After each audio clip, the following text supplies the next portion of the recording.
We all live in a digital world. We all need it to be open and safe. We all want to trust. And to be trusted.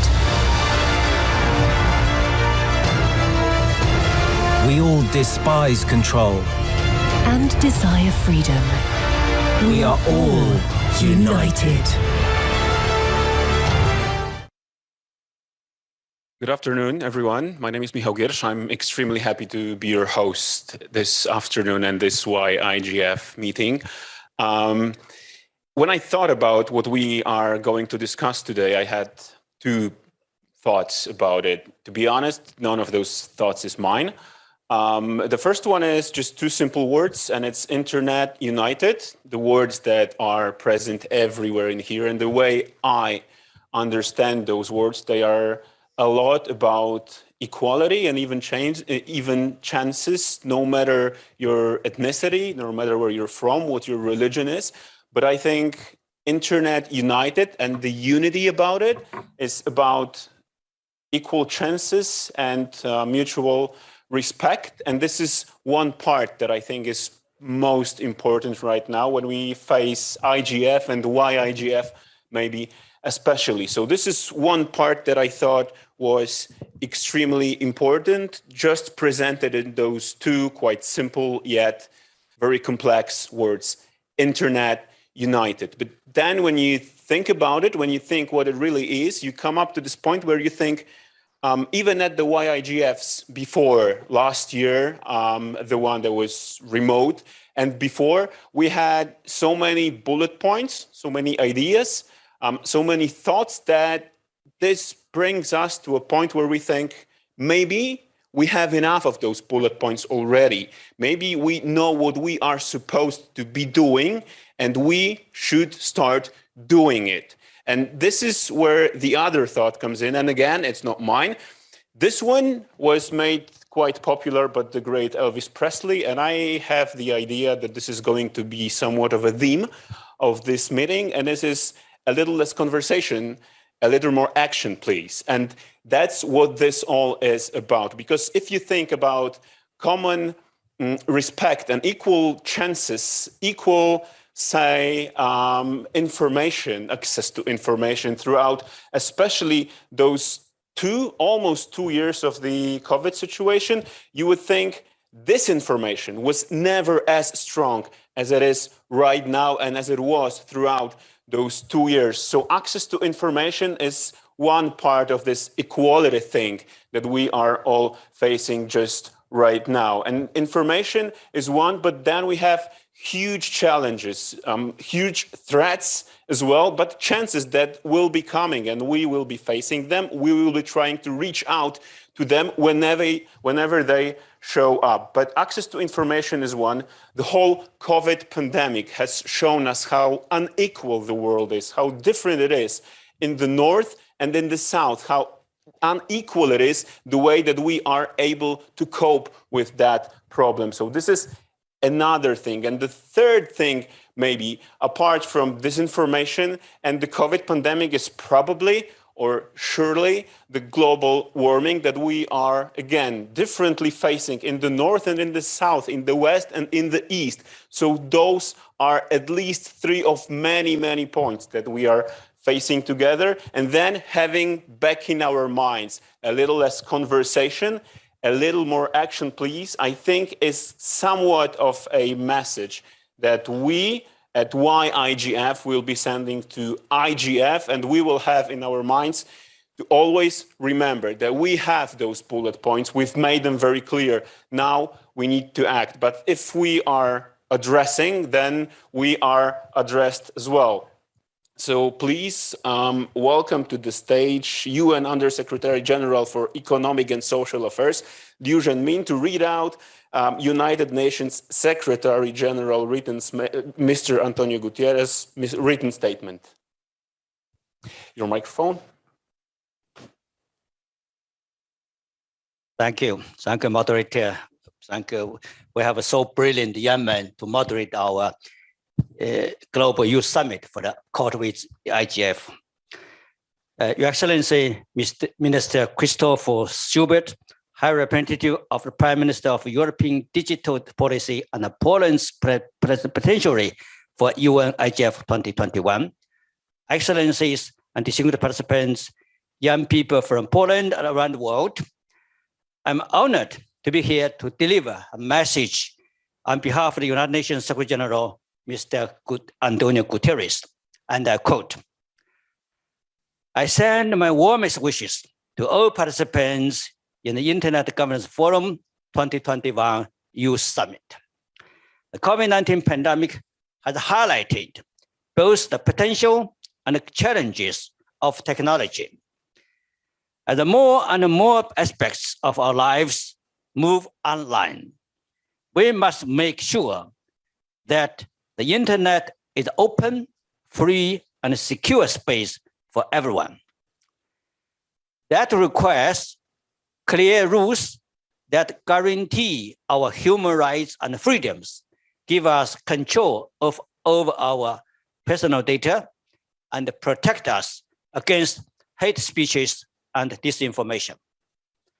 We must ensure diversity in those who create and develop new technology, and we need to address widespread concerns about giving huge corporations extraordinary control over issues that profoundly affect our lives. We must also accelerate our efforts to close the digital divide by ensuring that the 3.7 billion people excluded from the digital realm gain access as a matter of urgency. Ultimately, we need a new global digital compact, a multi-stakeholder agreement between governments, the private sector, and civil society to accelerate connectivity, avoid fragmentation, protect data, and ensure digital human rights. Young people are the designers of this digital future. You must participate fully in shaping an internet that is of a force for good. Thank you for standing up for open, free, and fair digital future. The United Nations stands with you every step of the way. That's the end of the quote. I wish you a lively, engaging event. I thank you.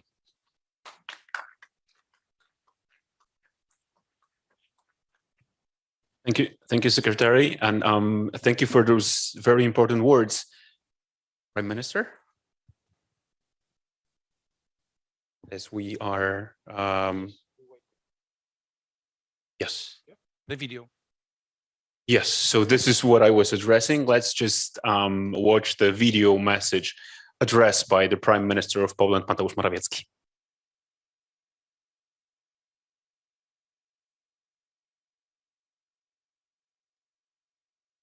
Szanowni Państwo, należę do pokolenia, które pamięta jeszcze czasy bez telefonów komórkowych i bez internetu. Ale nawet mi ten czas bez dzisiejszych zdobyczy technologicznych wydaje się nierealny.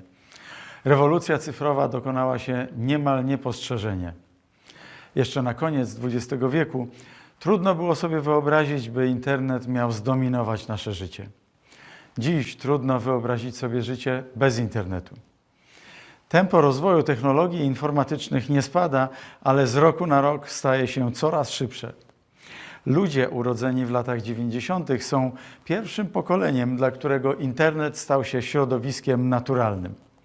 Dziś dzieci szybciej uczą się obsługi smartfona niż pisania i czytania. A kolejne badania pokazują, że nowe technologie nie tylko są narzędziami do obsługi świata, ale zmieniają sam sposób postrzegania rzeczywistości, kształtują zupełnie nowy typ myślenia. Dlatego wiem, że to młode pokolenia mają największe kompetencje, by kierować procesem rozwoju technologii cyfrowych. Polska śmiało wkracza w świat nowych technologii. Naszą ambicją jest, by usługi cyfrowe służyły zmniejszaniu dystansów społecznych i poprawiały komfort życia. Ale widzimy również, że na tym nowym, nie do końca rozpoznanym terenie pojawiają się także ryzyka.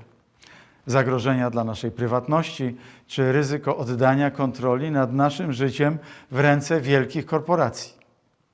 Wiemy, że internet to przyszłość, ale do nas należy decyzja, jaka to będzie przyszłość. Pewnych decyzji nie możemy oddać w ręce sztucznej inteligencji. XXI wiek należy do Was. Jesteście najlepiej wykształconym pokoleniem w historii ludzkości. I jestem pewien, że dokonacie rzeczy, o jakich moje pokolenie nawet nie śniło.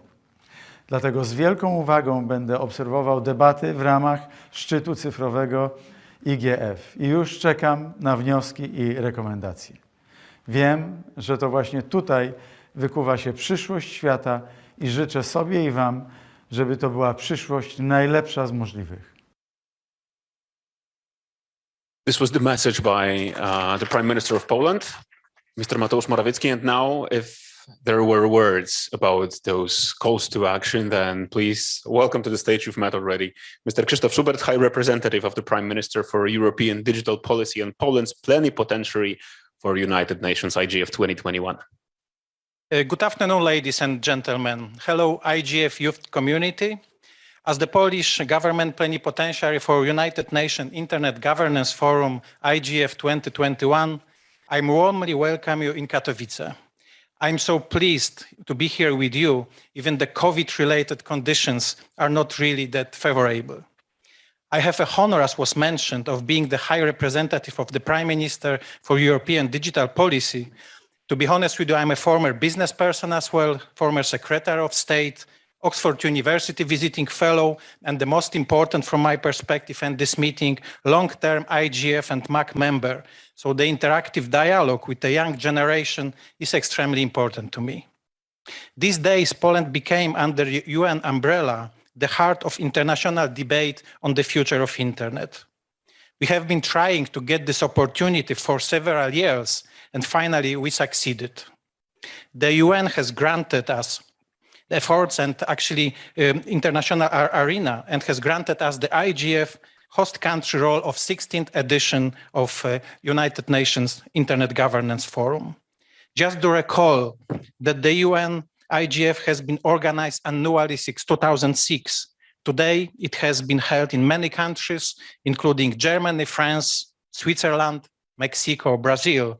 This time is for Poland, and the next year for Ethiopia.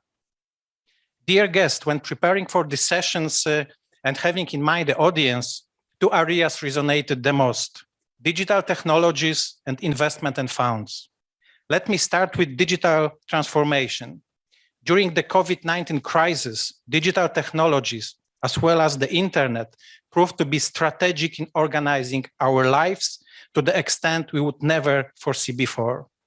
We have spent this time as well very productive here in Poland. Because the time is very limited, I will just give you a few examples. To support health and law enforcement authorities, we launched the home quarantine monitoring application and voluntary contact tracking tool called Protego Safe. This day, we rely on those solutions to control and stop the spreading of COVID-19 virus. Another tool which proved much useful is the online patient account. This application gives Polish citizens access to all medical data, prescriptions, referrals, other information. But most importantly, we use this system to facilitate access to vaccination program. The service allows you not only to set a date for a vaccination, but also generate COVID digital certificate. Furthermore, in 2017, we have created a public mobile application called mCitizen. It's a digital wallet for documents and services. It allows you to store most important services and documents like personal ID, student's ID, driving license, or of course, COVID digital certificate. The application is used on daily basis already by 6 million citizens in Poland. Concluding few words on the investment and funds. So first of all, it is crucial to support startup and SMEs, such they play a very important role in digital transformation, developing new products and services, which is a key for the future. Today, innovation in 70% is within digital space. There is continuously more and more different found available on the market, starting from national programs, international programs. In case of the European Union, we have quite a lot of digital-oriented programs, as well in the venture capital space, private equity, and the latest co-investment funds supported by public money. By the way, this topic we will be discussing more in details tomorrow in high-level plenary, investing in digital growth. Dear IGF international community, again, I'm very happy that we have met today online and on site in Katowice, the city of innovation and the hub for new technologies. I wish you a very interesting discussion and findings today, and please do not forget to join the high-level sessions today and later tomorrow. Please do not forget as well to share your opinions on IGF in Poland, in Katowice, on social media using the hashtag IGF2021. The future of digital world lays in your hands. Thank you very much. Thank you, Minister, especially maybe for the words that covered international cooperation in the area of internet and electronic services, as facing those challenges of the last 2 years would be probably impossible if it wasn't for that. But if we are talking about international cooperation, this would not be possible without the Foreign Service. So please welcome to the stage Mr. Arkady Rzegocki, head of the Polish Foreign Service.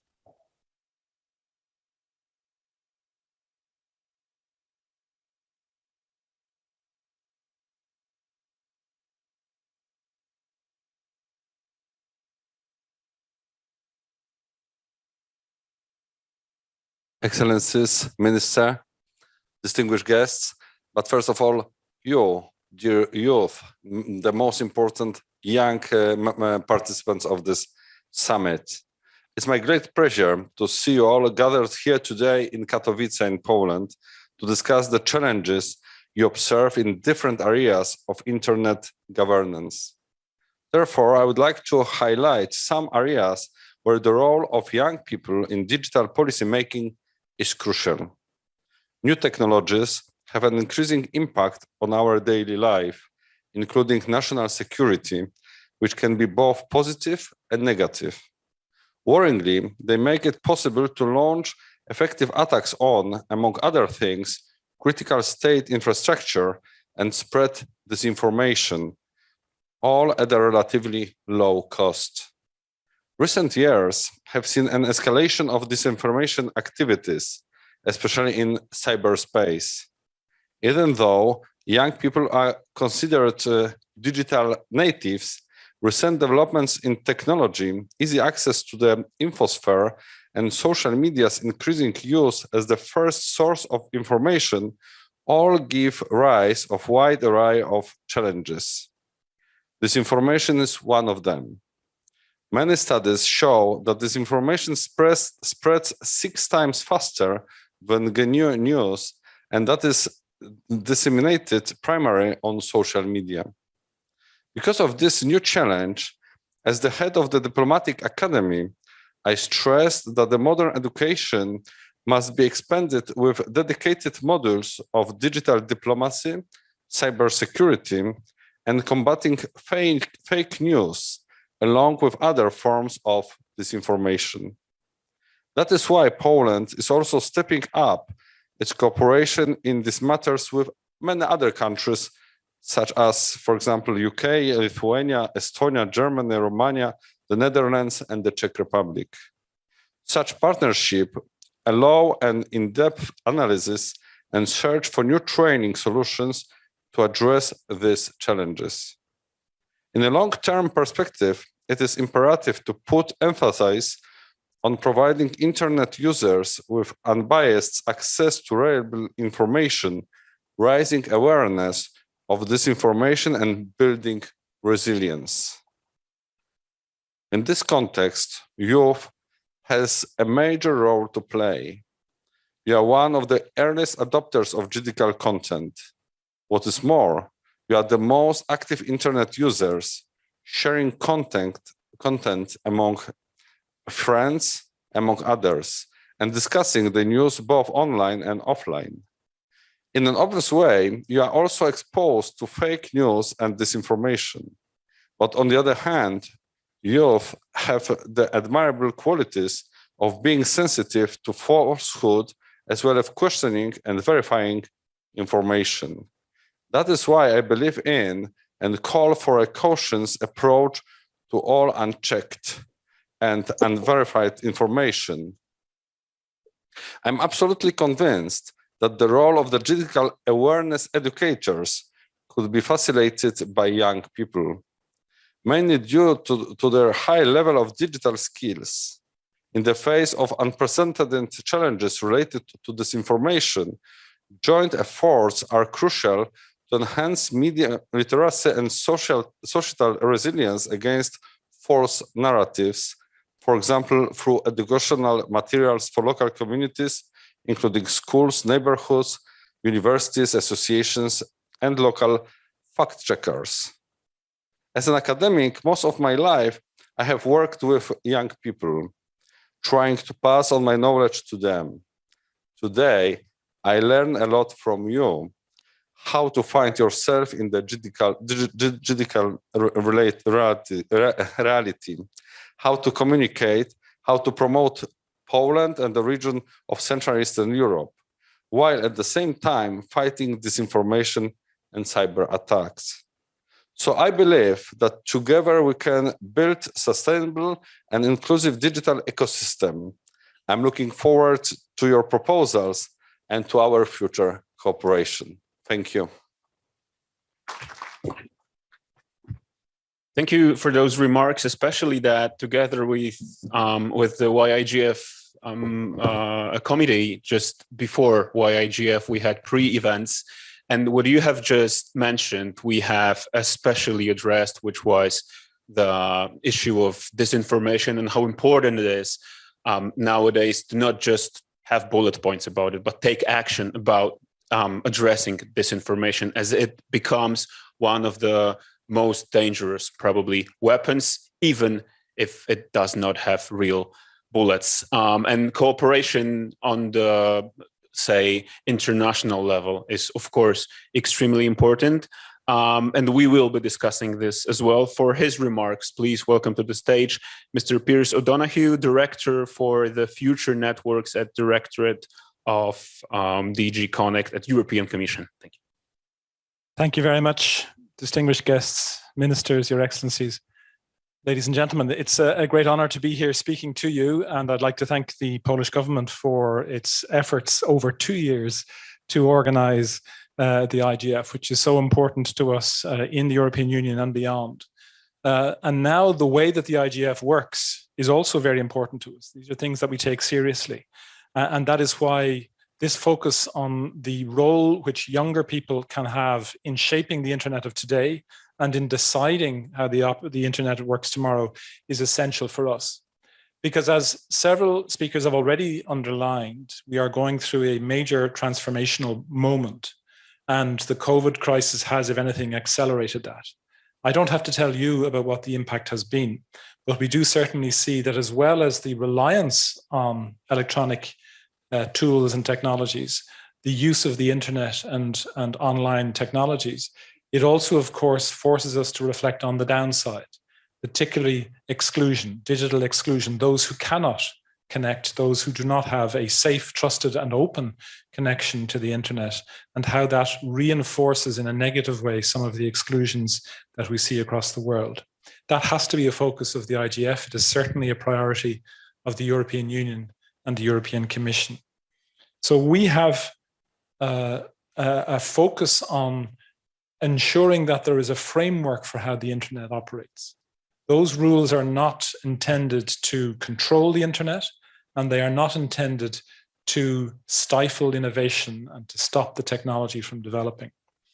For that, we need a very strong input from our stakeholders, the non-governmental actors, to ensure that we do not overstep our obligations, that we do not either limit or control the internet or allow others to do so, using regulation as an excuse, but also that we have a forward-looking, innovative, and imaginative approach to how the internet can develop. We have to ensure that the internet is a force for good. So we have to tackle the realities of the problems. The fact that power in the internet is in a small number of economic players. We have cyber security incidents which threaten security, but also the data of individuals. We have disinformation, as has been said. We have illegal and harmful content. Now, all of those come with all of the good things that the internet can bring us. It's just the case that here in this discussion, to a certain extent, we have to focus on the negative elements because that's where our focus should be, while we allow the internet community, the non-regulators, you, the innovators, to actually develop and decide what that positive evolution is. The European Union, we are trying to combine the vision of regulation and freedom. That may, in some people's minds, be an entire contradiction. And those voices we need to continue to hear as they are our consciences, as it were, as we do this work. We have to create an environment where innovation is allowed and supported, but where actions which limit or attack the freedoms of others are stamped out. We have also to share the benefits to ensure that everyone has access, to remove this serious issue of exclusion, digital exclusion as we see it. And that is why the European Union, for example, has just launched the Global Gateway Initiative, which is a project that aims to bring the internet, the open internet, to all parts of the planet and aims to empower a bottom-up approach to the different regions, to the different questions that have to be tackled in internet governance, in the running of the internet now and in the future. We have a few red lines, of course. Most importantly, we insist that the internet of the future is completely respectful of fundamental rights, that we need to have a framework of digital principles, which may need to be adapted according to local traditions, religions, and of course, culture. But at the same time, there are guiding principles at a human level, which we must all work for to have a human-centric internet. Secondly, we have to ensure that the ecosystem is entirely inclusive. And that is something which we're doing with other international organizations and governments through the IGF, through the United Nations, and of course, in supporting economic actors and NGOs who work with the same principles in mind across the entire globe. But this model, which is multi-stakeholder based, shouldn't be taken for granted in the sense that it can be under threat. We must not be shy of calling out behaviors which, by being perhaps extremely liberal, end up being harmful to the internet. We need also to ensure that governments, starting with our own governments, are very careful about the actions we take. We heard in another session already today how about taking down of websites in one region may not be appropriate in another region because of dangers to free speech. That is something which means that we have to pause for reflection. That is something which shows the role of Youth IGF, because it is the young people who will create greater awareness and who have greater understanding, who will enable us to achieve our objectives of diversity and empowerment. And I think the best way for me to close is to say, you've just heard several middle-aged men talk to you about these important principles. Happily, that's going to change in a moment. But it is actually our sincere belief that the generational change must come quickly, and we must have a more diverse, inclusive, and open face to the global internet. Thank you very much. If I may just add one sentence to that, all of those men come from whatever we want to call it, the global, well-developed North that has its perspective, but it's, I would say, kind of conservative, or at least it misses probably a lot of progress that's and perspective there's ahead of us. And Ethiopia is, of course, one of those countries, especially that you will be hosting IGF next year. So please welcome to the stage Ms. Huria Ali Mahdi, State Minister of Innovation and Technology of Ethiopia.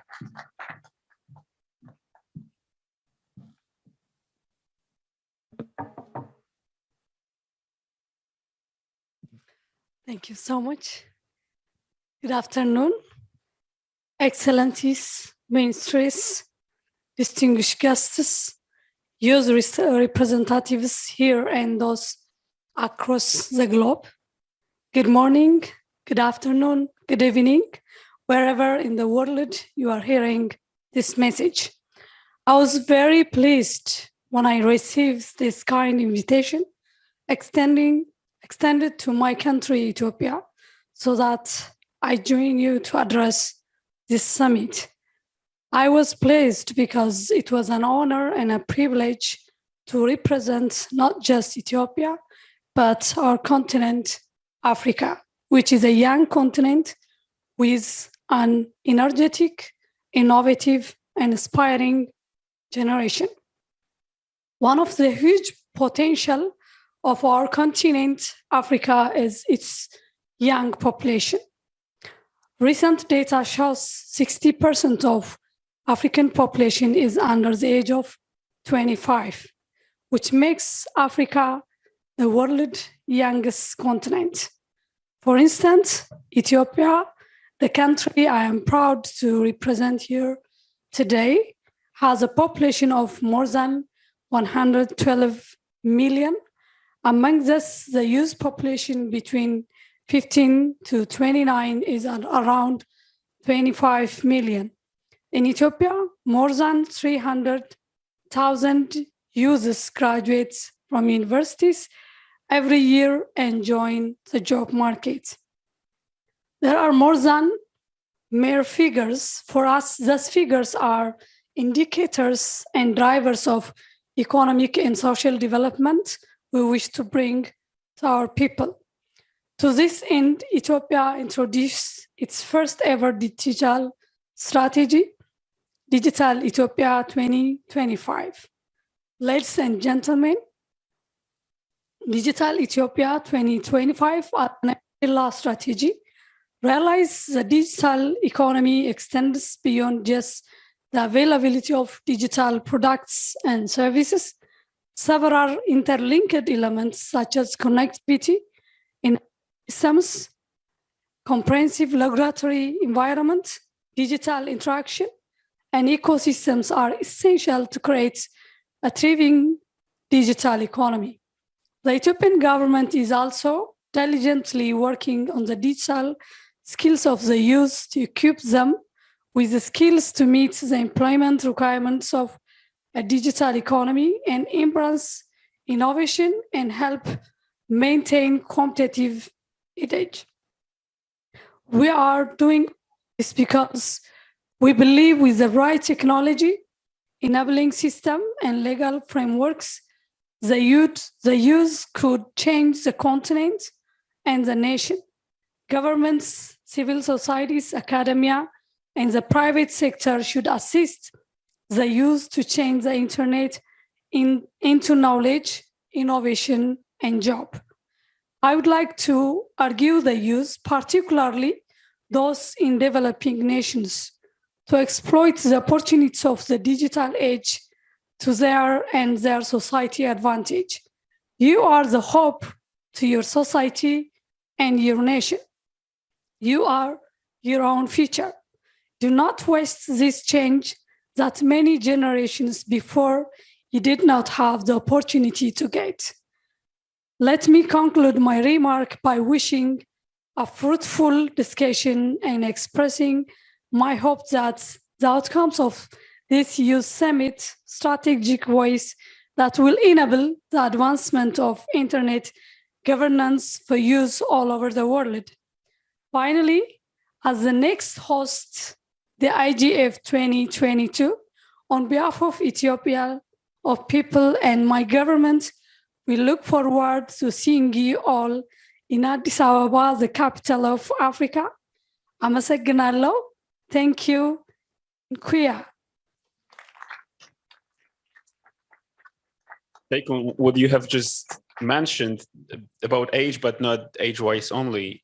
Probably the next YIGF would be more of an YIGF than any of the YIGFs before. Thank you very much. And last but certainly not least, please welcome Mr. Wojciech Pawlak, the director of NASK Institute.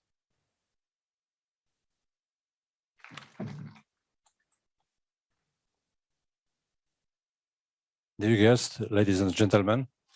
First of all, I would like to congratulate the global youth community on organizing this event in Katowice. It wasn't obvious under these gloomy COVID circumstances. So I'm truly impressed with your commitment and determination to participate in the world debate on internet future.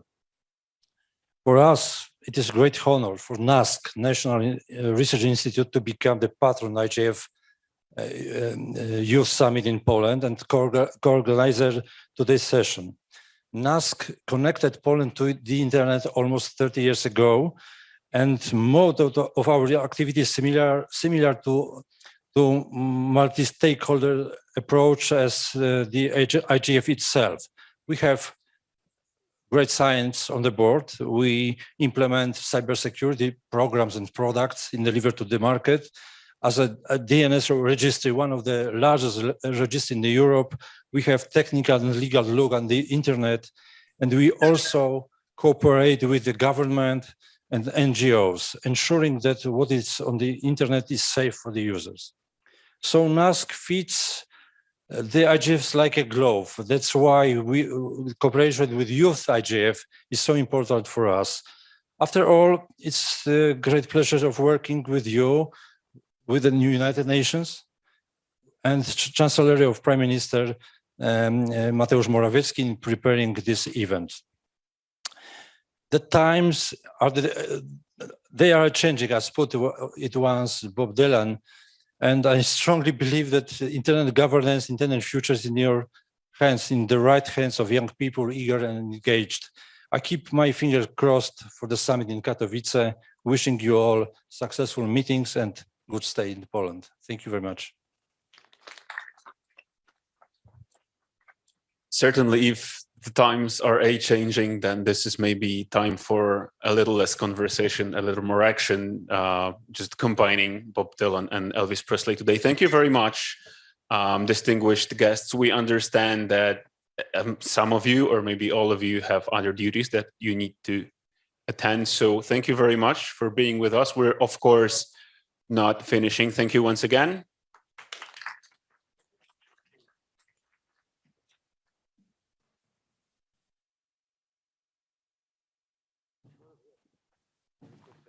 And to be honest, from the very beginning, I was kind of pretending in terms that I'm not the real host of this event. I have met the real hosts before several times. We had discussions, we had pre-events, but now I want you to meet the real hosts of YIGF, who are the members of the YIGF community. So please welcome Emilia Zalewska, Marta Musidłowska, and Rafał Prabucki.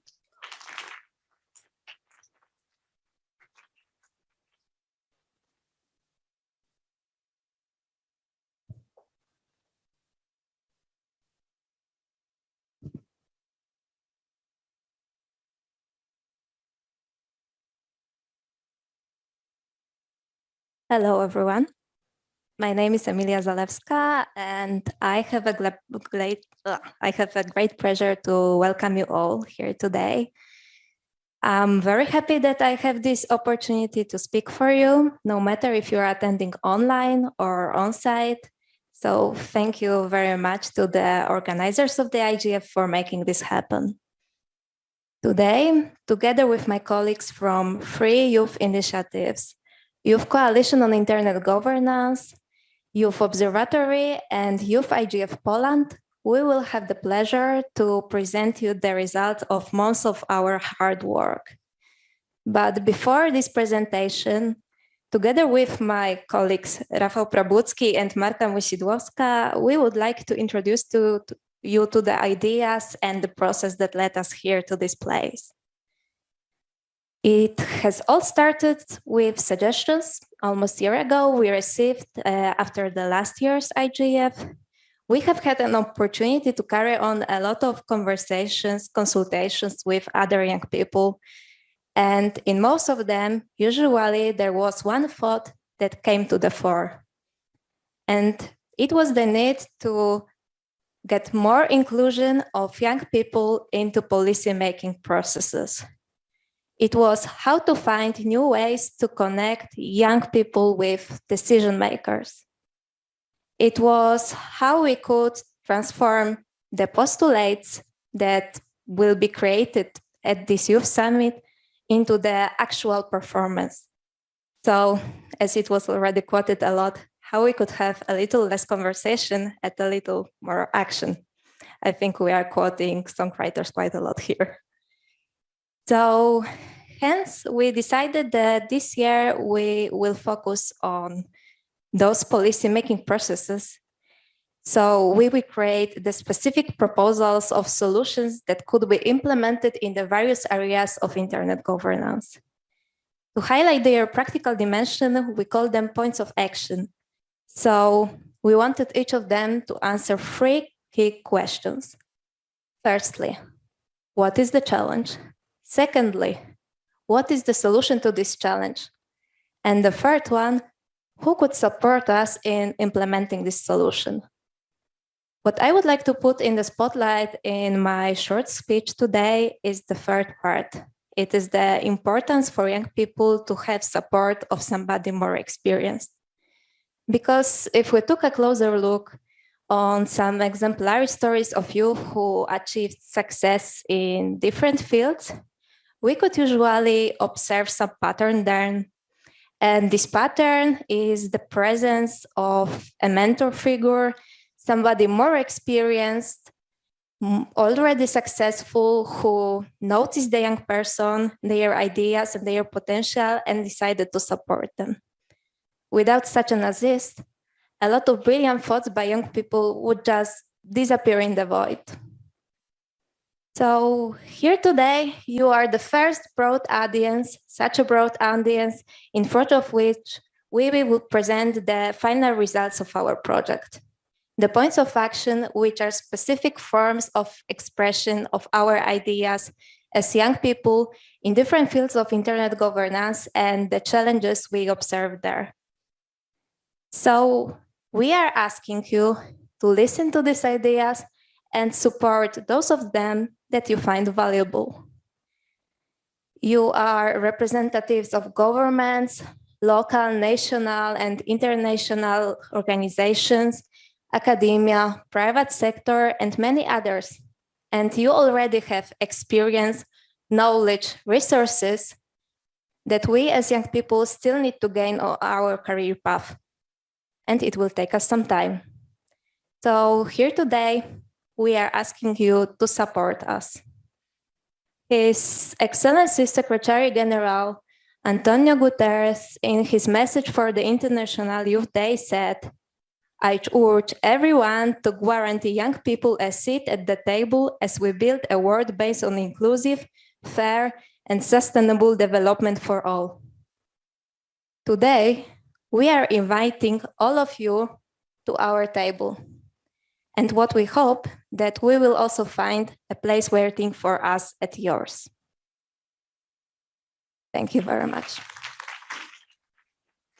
And with that, I would like to pass the floor to my colleague, Rafał.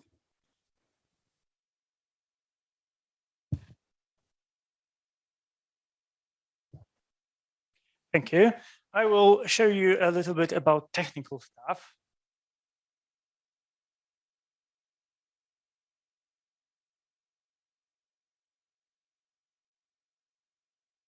Sorry for this.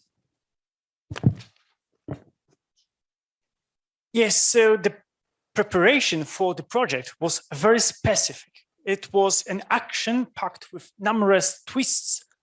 We started by gathering knowledge and inspiring the others on the topics we wanted to cover at the upcoming YIGF summit. Our first months of activities involved attending meetings where we presented the newly formed YIGF chapter and collecting contacts among experts. Finally, after many conversations, most of experts gave us a helping hand, which has led to a series of insight meetings as our first step to a way to Internet Governance Forum in Katowice. After this amazing meetings, it was time for our participants and partners to define themselves, what they would like to help us with. We also announced an open call for people willing to commit their whole heart to our project. And these data are amazing. Over 200 people from all over the world applied, representatives of different age groups, genders, and sectors. People of different countries and cultures applied to work in the subject teams. We all came together to work collectively. The strength of our work was the response, which allowed us to achieve diversity. The slogan of this summit is United Together. However, in order to come together in pandemic times, we needed a place to exchange ideas.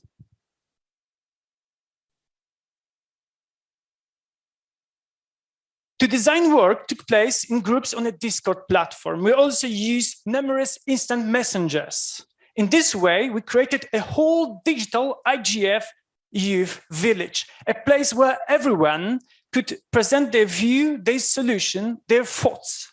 The young lawyer saw what the young engineer thought. The youth European resident got to know the problems of the youth Asian resident. Everyone could step out of their zone of knowledge, culture, and belonging to see how incredibly complex the world is. All this time of pandemic that separates and restricts us, but the internet has overcome all difficulties. In addition, we have to communicate to the global community what we do.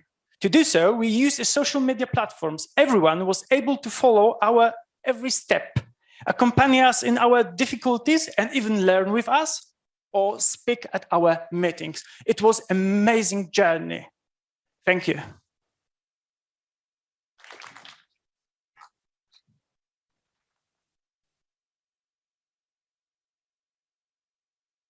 In the name of our already mentioned watchwords, less conversation, more action, we decided to start working a few months before the YIGF.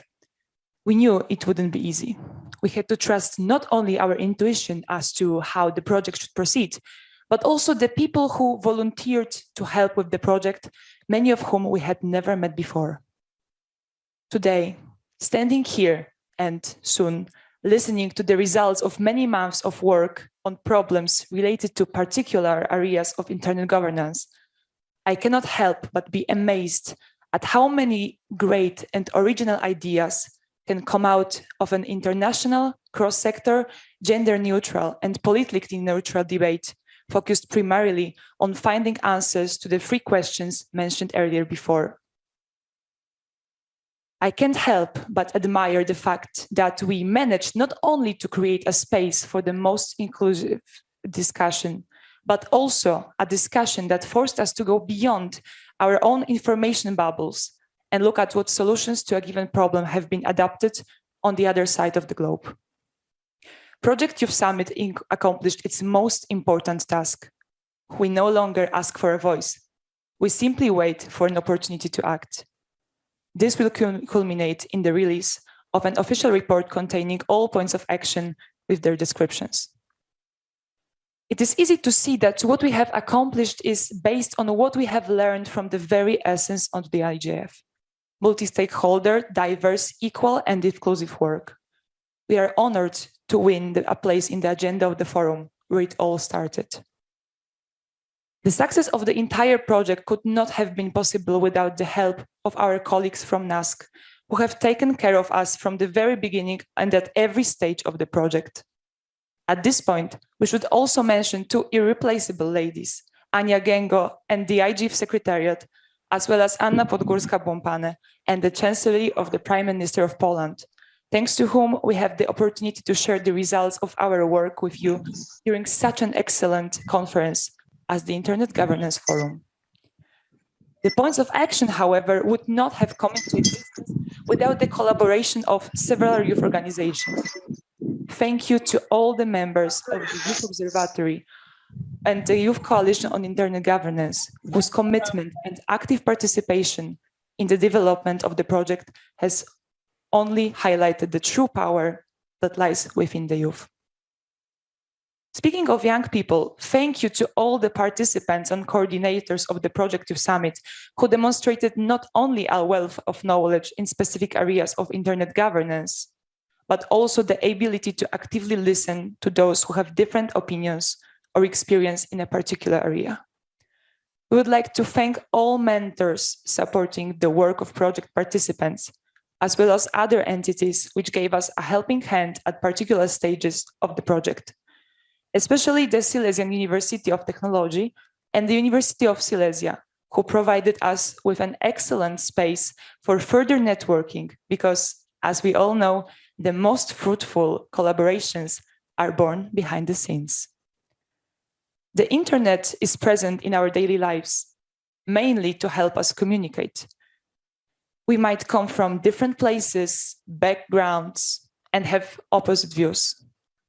But at the end of the day, we aim at the same thing, to stand together and have the internet united to all. Thank you. Thank you very much. And especially that Marta mentioned the Chancellery of the Prime Minister of Poland.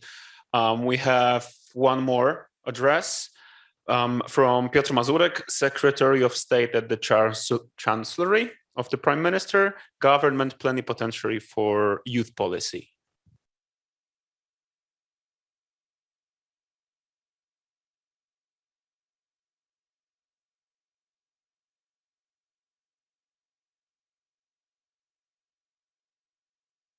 Szanowni Państwo, uczestnicy IGF-u, uczestnicy szczególnie młodzieżowego szczytu cyfrowego, bardzo się cieszę, że mam możliwość skierować do Państwa kilka zdań. Niestety ze względu na zaplanowane wcześniej obowiązki nie miałem możliwości przybyć stacjonarnie do Katowic, ale wszystkich, zarówno tych, którzy stacjonarnie w Katowicach, jak i zdalnie uczestniczą w tym wielkim wydarzeniu, serdecznie pozdrawiam. Gratuluję tym, którzy doprowadzili do tego wielkiego sukcesu, jakim jest fakt goszczenia w Polsce tak ważnej międzynarodowej imprezy. Szczególnie oczywiście gratuluję panu premierowi Mateuszowi Morawieckiemu, ministrowi cyfryzacji oraz panu ministrowi Krzysztofowi Szubertowi. Kwestie, które są poruszane podczas tego szczytu, takie jak związane z rozwojem nowych technologii, kwestie związane z wolnością słowa w internecie, kwestie związane ze sztuczną inteligencją, to są tematy szczególnie ważne dla ludzi młodych, zarówno w Polsce, jak i w wielu innych krajach. Dlatego też, zajmując się na co dzień polityką młodzieżową, wspólnie z Radą Dialogu z Młodym Pokoleniem staramy się jak najmocniej wspierać polską młodzież, aby uczestniczyła w międzynarodowych dyskusjach wokół tych tematów. Dlatego też zorganizowaliśmy już kilka miesięcy temu debatę poświęconą wyzwaniom etycznym związanym z rozwojem sztucznej inteligencji. Uczestniczyło w niej 8,5 tysiąca przede wszystkim młodych osób z całego świata. Myślę, że debata ta zakończyła się ogromnym sukcesem. Dlatego też w trakcie naszego grudniowego wydarzenia odbywają się panele zorganizowane przez Radę Dialogu z Młodym Pokoleniem, panele w międzynarodowym składzie, poświęcone wyzwaniom związanym z gamingiem, poświęcone kwestiom związanym z wolnością słowa w internecie. Staramy się, aby przedstawiciele polskiej młodzieży mieli tutaj możliwość wyrażenia swoich poglądów, swojego wkładu w tę międzynarodową dyskusję. Bardzo dziękuję wszystkim, którzy doprowadzili do tego, że mamy taką możliwość, że w IGF-ie znalazło się bardzo wiele miejsca dla młodych ludzi, że ta dyskusja może być prowadzona. Serdecznie gratuluję, życzę owocnych obrad i raz jeszcze kieruję specjalne pozdrowienia do wszystkich obecnych zarówno na miejscu w Katowicach, jak i do osób, które uczestniczą zdalnie w IGF-ie. Dziękuję bardzo. Thank you for the message, by the way. I love the gaming part, but this is kind of an inside joke. But seriously, I treat it very seriously. It is an important part as well. The thing we're not now coming to is, well, it came from months of work and meetings. By the way, I want to thank you for one of those graphics that resembled the thing that we have, the discussion that we had with our friends and partners from the NGOs actually around the world. Some of them were working on educational needs of the refugees in the refugee camps in Greece. One of them was a person responsible for media literacy trainings and education in UK outside of London, especially in those poorer communities. We had lots and lots of people who were actually very much concerned and focused on what media literacy is and what facing disinformation should look like. And this was just one of those issues that were covered during those pre-events. Now we want to discuss them. We want to discuss our action points and then maybe, hopefully, put them into action. First of all, I want to call the Universal Access and Meaningful Connectivity Group to share their action points.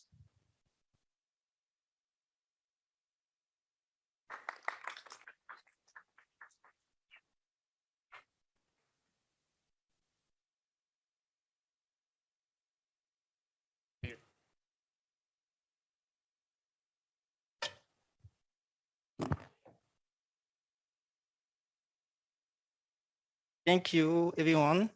My name is Rashad Sanusi. I'm from Benin. I'm a telecom engineer, and I serve as a communication officer for Internet Society Benin chapter. So during a few months, I work with many people on universal access and meaningful connectivity. So I work with some participants like Fred, Dina, Enoch, Francis, and we have the support of Lydia, Fush, which is our mentor. So, next slide, please. So when we are talking about universal access and meaningful connectivity, we see today that internet is very important, and the importance of internet is well demonstrated now. But we are still facing many challenges, and you know, COVID pandemic situation show that this is very important to have a good internet and a good connectivity. But we are still facing some challenge in our communities, in our region. So, for example, in my country, where I come from in Benin, to get 1 gig of internet data, you need to use $1. And even this is very slow. So we are facing many challenges. And with my colleagues, we come up with many recommendations that I will let them to present to you. So over to you, Fred. Thank you. Next slide, please. All right, thank you very much, Ben, for that quick introduction. Hello, distinguished ministers of state, all members present, all protocols observed. I'm Fred Kwajo Azori from Ghana. I am an YIGF Youth Ambassador for the 2021 group and also a member of the Universal Access and Meaningful Connectivity Working Group.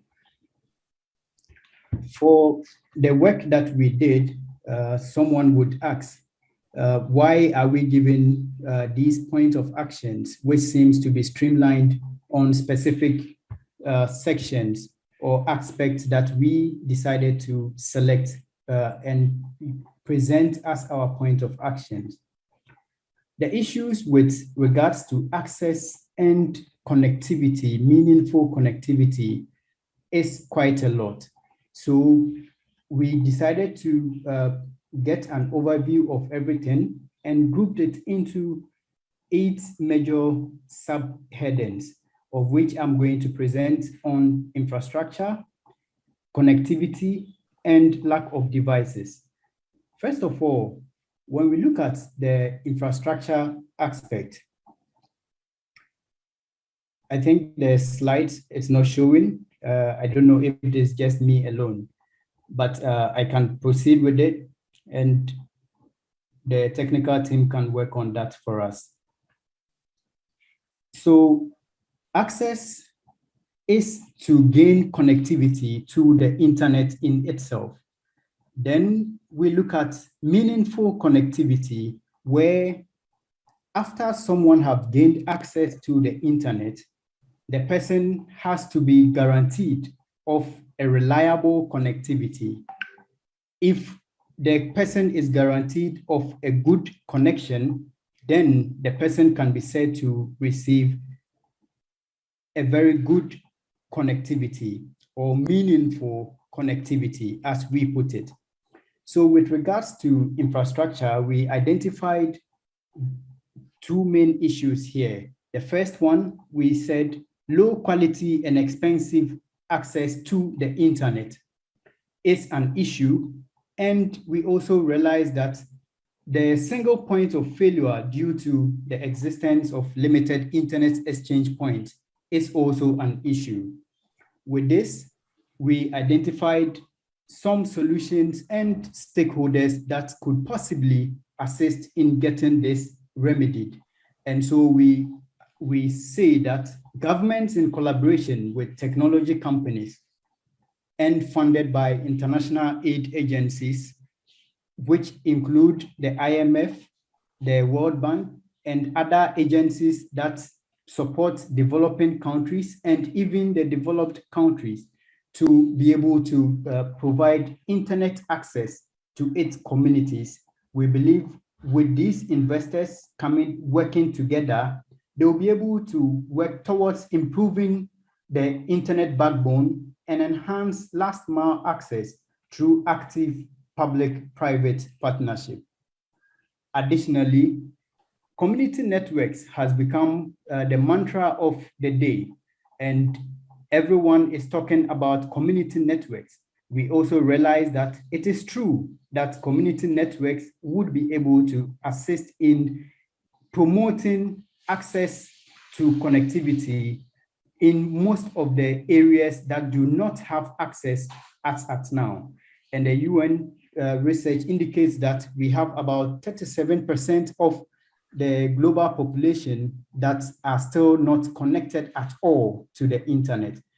Other research findings also indicates that about half the population of the globe are also not connected at all. And we have people who, or communities or countries that are connected but do not have meaningful access due to some different issues. With this, the issues are also the challenges like low speed, bandwidth, prohibitive cost that encourages or discourages or prevents the common public from accessing the internet.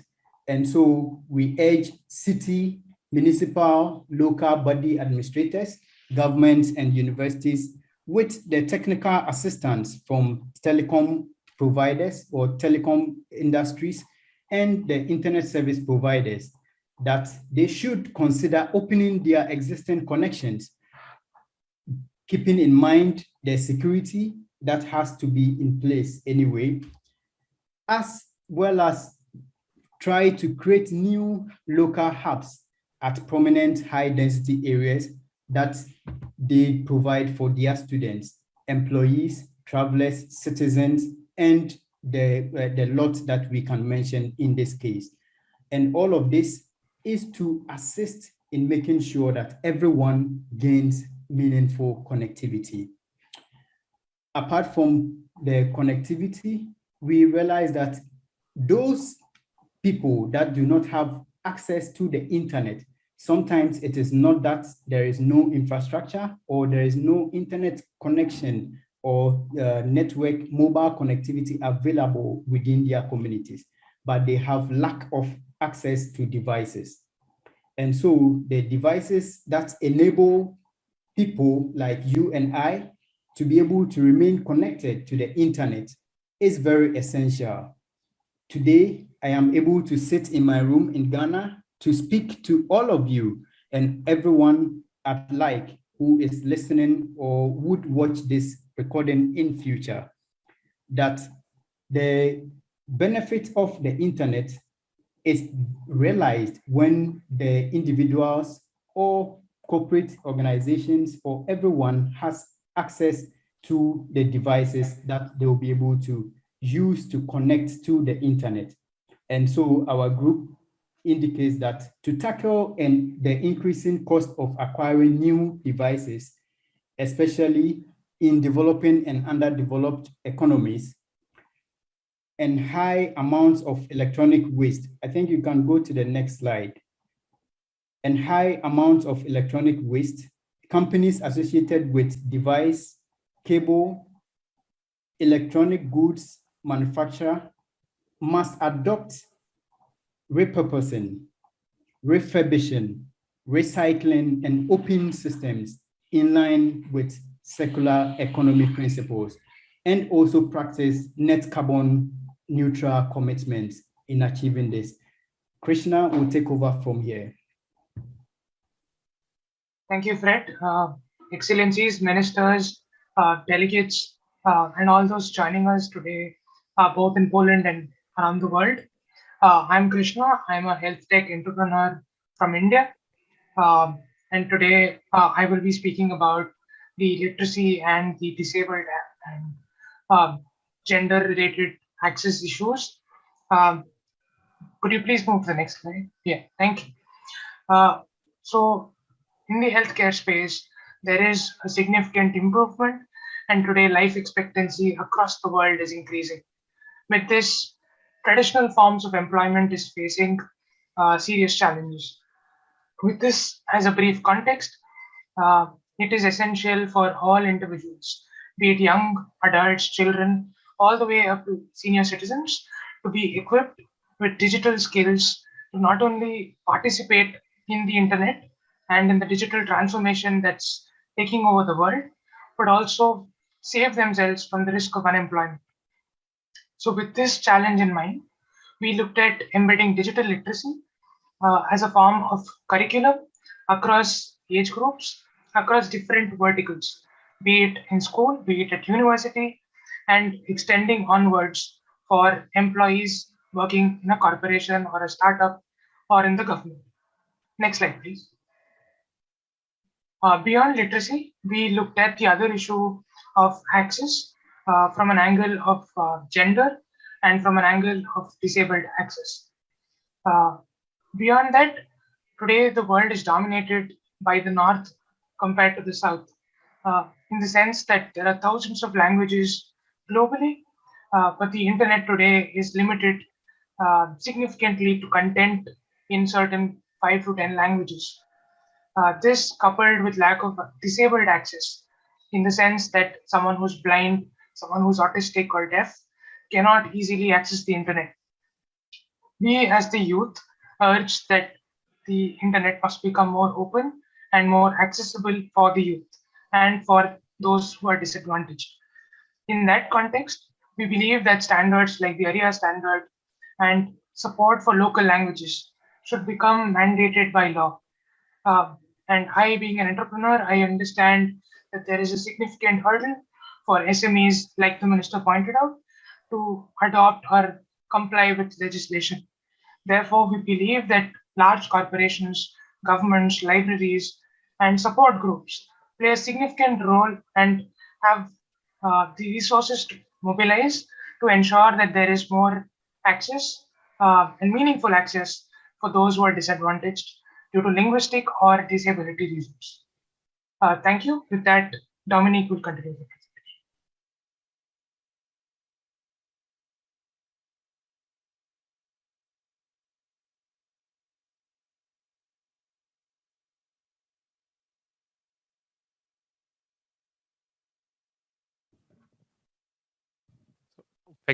Thank you very much.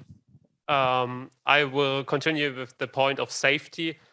And safety is an important point because everyone who uses the internet has to feel safe, and it's like a safe space for everyone.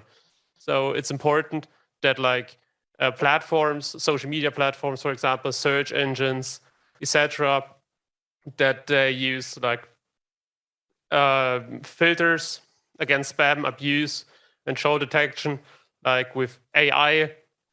And it's very important to really include like demographic and like gender and social views and sensitivities.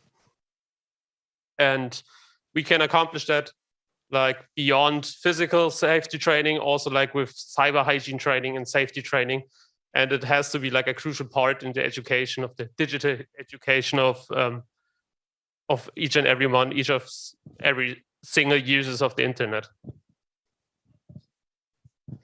Next slide, please. Okay, next point is security.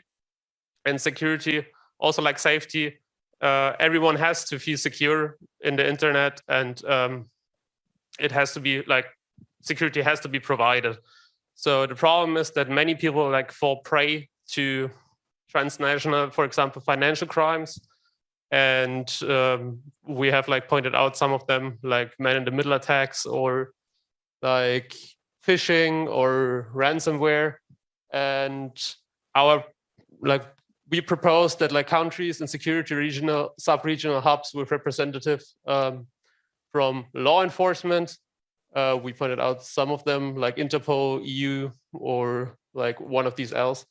And that can actually coordinate and streamline cooperation on detection and prosecution of cyber criminals without discrimination on the extent of financial loss or geographic boundaries. Okay, next slide, please. Thank you. And with the emergence of, or like with emerging technologies, not only problems arise, but also like new ways or new methods that can be incorporated, like digital or e-governance. So that concept of digital or e-governance provide us with so many more opportunities. And like, for example, we pointed out that citizen service delivery and political engagement can be like made easier, more transparent, and like corruption-free for the poor, marginalized, of downtrodden by governments across national and regional and local levels. And like through adaptive service delivery, like for example, with funding support from international aid agencies and like institutions, investors, and technical support from technology, telecom companies across verticals, for example, ranging from healthcare, education, justice, essentials, agriculture, etc., is digital first coupled with transparency practices like automatic updating and reporting of aggregated data and service rendered beneficiaries and impact made. Thank you for your attention, and yeah. Thank you very much. This was very elaborate. Thank you for a lot of effort that you've put into it. Now we need to speed things up. So without any further ado, digital education group, please. Thanks, guys.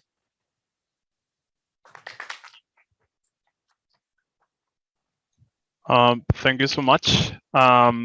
Greetings to everyone. My name is Rodrigo Alexandre. I'm from Uruguay. I'm glad to be representing the South.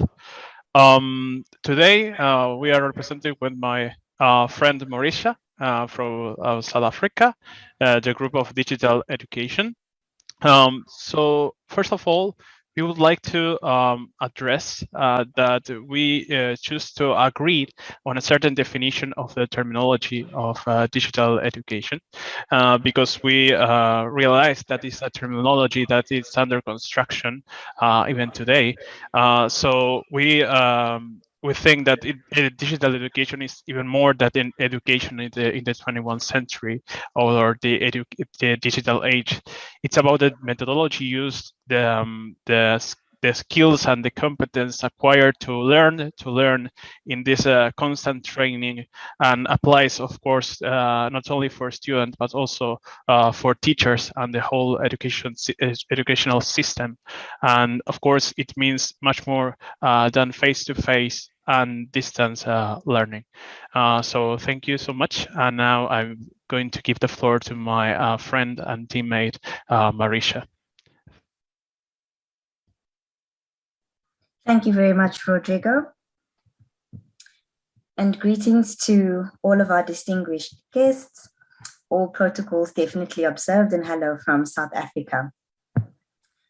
Digital education comes with many challenges, and access to quality digital education is profoundly unequal. We face both external factors and individual factors in terms of challenges. So the challenges would include both infrastructure challenges, digital competency challenges on the part of our end users, and also on the part of our educators. We also face external factors and challenges such as a lack of high quality learning content. And again, on an individual basis, we face challenges such as a lack of basic digital skills, a lack of digital literacy, a lack of good knowledge and understanding of data-intensive technologies such as artificial intelligence. We also need advanced digital skills for procedures and have more digital specialists involved. So we are facing a challenge in this aspect as well. And most importantly, there's a challenge in ensuring that girls and women are equally represented and have access to digital spaces, studies, and also for their careers. So one of the points of action we came up with is that of digital education and the gender digital divide for girls, particularly as it pertains to their participation and training in digital education. We face challenges such as infrastructurally, geographical location difficulties, where our women and girls travel far distances in order to be able to access the internet or send something as simple as an email. They also face difficulties with balancing household and relational responsibilities. They face physical mobility challenges, time constraints, as well as still battling with hegemonic norms and values in many countries across the world. What are our solutions that we have proposed? We propose that we develop innovative education systems and platforms that can go where women and girls are, including zero-rated online classes from their tablets or their mobile phones. We propose that there be awareness and skills transfer opportunities, and that this also be zero-rated, meaning they shouldn't have to be accessing the Wi-Fi all the time in order to access the information that they need. We also propose that there be a connection to a network that provides information on current opportunities for mentorship, further development for their careers, for their work, jobs, and platforms to speak and affect change, such as the Elevate Her Africa network. We also ask that all these programs have clear schedules and be mindful of time allocations to make sure that women and girls are able to balance all the challenges that we've mentioned, such as balancing the household and their relational responsibilities, and still have access to quality education. We also propose that for women and girls who are active in forums such as the Global Internet Governance Forum that we are part of today, that there be an accommodation for mothers at these global fora, including accommodation or daycare facilities for career moms and caregivers. We also propose that there be a multi-stakeholder approach to all these initiatives, including of policymakers, NGOs, and civil society and more. On the part of our point of action on digital education as it pertains to digital literacy shortages among education stakeholders, we know that the challenge is insufficient teaching and learning digital literacy skills, abilities, and platforms amongst our stakeholders in education, but also a lack of readiness on the part of our government structures. So we propose that there be a creation of policies in support of expansion and implementation of digital education on a national level. We propose that there be continuous capacity development for our teachers and all their collaborators, and that also there be opportunities to collaborate with the private sector to expand technology infrastructure in all areas. On a traditional level or traditional media level, we propose that there be continuous campaigns to promote, encourage, and highlight benefits of digital education on all traditional media platforms. That there also be a dedicated time slot for edutainment content for young people as well as adult learners. On the level of our faith-based institutions, yes, you have a big part to play as well. We encourage the support and advocacy for inclusion of all genders in traditional and religious education opportunities. We also ask that our faith-based institutions offer regular community learning venues At the level of incorporation of our cultural authorities, we ask that there be a promotion and upholding of inclusive and equitable cultural practices that empower all genders. And last but not least, we ask on our social entrepreneurial platform and spaces that our entrepreneurs take point and note of what we are sharing in our working groups, in our youth platforms, and here at the Global IGF, so that youth-led initiatives apply the knowledge that is learned during our exchange opportunities. And last but not least from my side, on the point of action as it pertains to digital education in light of including or addressing the digital inclusion divide, whether it be social, economic, or as it pertains to health barriers. We know and we are aware, and we highlight once again, that there is still an exclusion of persons with disabilities or special situations from our digital education platforms. And this does not exclude our elderly communities. We must address the mistrust that our elderly communities have towards digital innovation. And how we will address it is by including them in our initiatives. So we propose also that there be a creation of accessible features and alternatives on our digital platforms. For example, have there be offline alternatives, low definition graphics.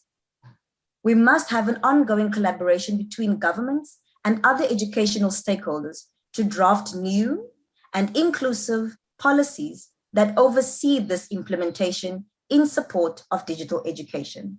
Remember, the multi-stakeholder approach is a great way to solve and to work towards the solution that we have listed the points of action to. We must include the involvement of digital education platform owners, developers, special needs educators, and users, all supported again by government-led policy solutions, bottom-up community-led initiatives, and civil society.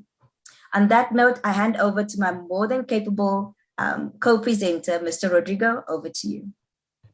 Thanks, Marisha. I will try to be brief with my last 3 points of actions.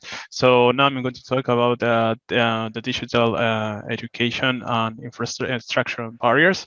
Of course, this point of action refers to mostly an infrastructural problem, the lack of internet connectivity, and of course, it's important to mention, the other group mentioned it, and it's always a great idea to address it, is that 50% of the population is not yet connected, and of course, the people connected has a lot of issues related to the internet connectivity. There is much more than only the connection. There is a quality of service, and of course, there are many regions of the world that are facing even more worrisome needs, like the problem with the lack of electricity, even, or more basic needs. So, of course, addressing this problematic, it's always important. Next slide, please. So now I'm going to talk about the policy implementation. Sorry, I'm trying to be in a hurry because of the time. Again, this is a very important thing to mention, because the policy implementation should be based on principles, because there is many things that we have to address, especially the differences between countries, between regions. So we see that there is a big problematic when we try to go into point A from point A to point B. There is a lot of goodwill in the digital education implementation, but we need more than that.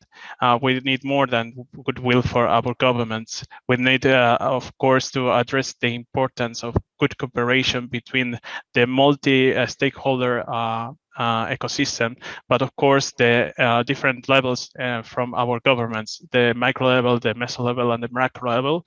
And these implementations should be guided for this multi-stakeholder approach, emphasizing the importance of the communities, the different towns, the different cities, especially those who are excluded even in the traditional ecosystem, for example, the rural areas. So this is next slide, please. So I'm going to give you my last point of action. The other one, please, before that. Yes, thanks. And of course, this process should be based on data analysis. It's important to know which problematic we are facing. It's important to know which problems we are facing in the implementation of digital education. And of course, we have to we are uncertainty about the right and the responsibilities and the duties of the different actions, but this implementation should be transparent and should be clear for everyone to see where the resources are being implemented in every digital education process or digital education plan that a government, an institution, or the whole multi-stakeholder ecosystem is facing. Again, we emphasize this multi-stakeholder approach because knowing the needs of the people and having them involved, it's important to succeed in this 21st century education.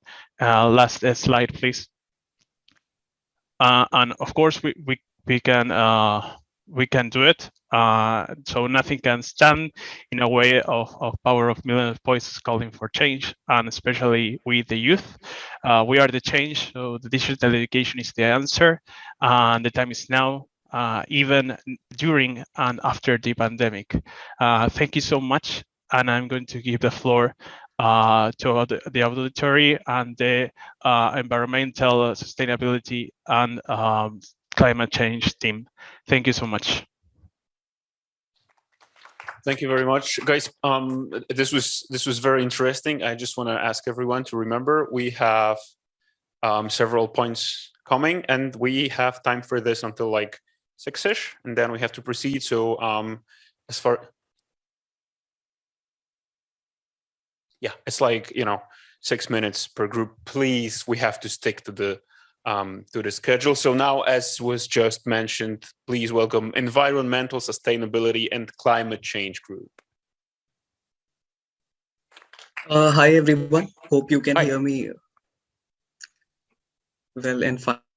So thank you for this opportunity. I am the coordinator for the environmental sustainability and climate change. We are a group of 8 young people, 8 enthusiasts of environment, or environmentalists, you can say, with the different specializations pertaining to law, PhD, engineering, information science, and biology.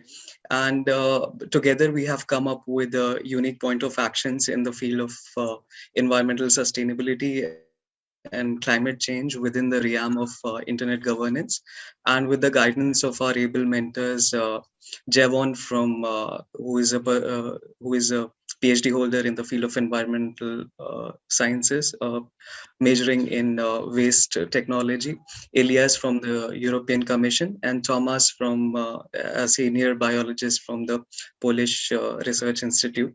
We have been able to form these postulates. So without any further ado, I would like to take this opportunity to read out the aim of our group, which was to seek opportunities where environmental footprint can be reduced through sustainable practices in the area of internet governance. And with this motive, we have proceeded to form the point of actions.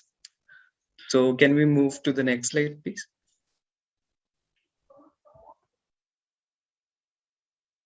So yeah, so very first point of action that have come from our team is climate change, technology, and data centers. As we all know that we are living in the age of modern era, where modern technologies are making disruption, be it artificial intelligence, be it blockchain. So these have been some disruptive technologies, including the robotic process automation, which have been as a result of information science and technology and computing technology especially. And do know is that these kind of technologies also emit a large number of emissions from the data centers or from the computing blockchain related mechanisms, because these computing systems require a series of computers, and these series of computers, when in tandem, they emit a lot of volume of emissions, which can be very harmful for the climate and for the environmental as well.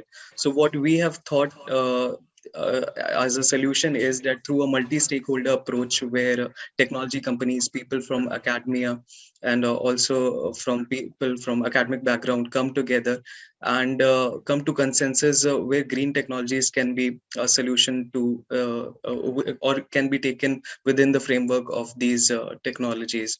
So adherence to greenhouse gas reduction as per law and set guidelines set by the United Nations, for example, the Sustainable Development Goals that were there. So the UN SDGs, the 17 Sustainable Development Goals. So if these new technologies can, within those framework of SDGs, can transform themselves, then it can be a win-win situation for the larger generations. And who can help in solving this agenda is majorly the primary owner would be data center operators or the private stakeholders or the technology companies that are there. But a very active part would be played by the government as well in making sure that these emissions are not crossing the limit and the emissions are under control and within the realm of environment as well. So now we can move to the next slide, please.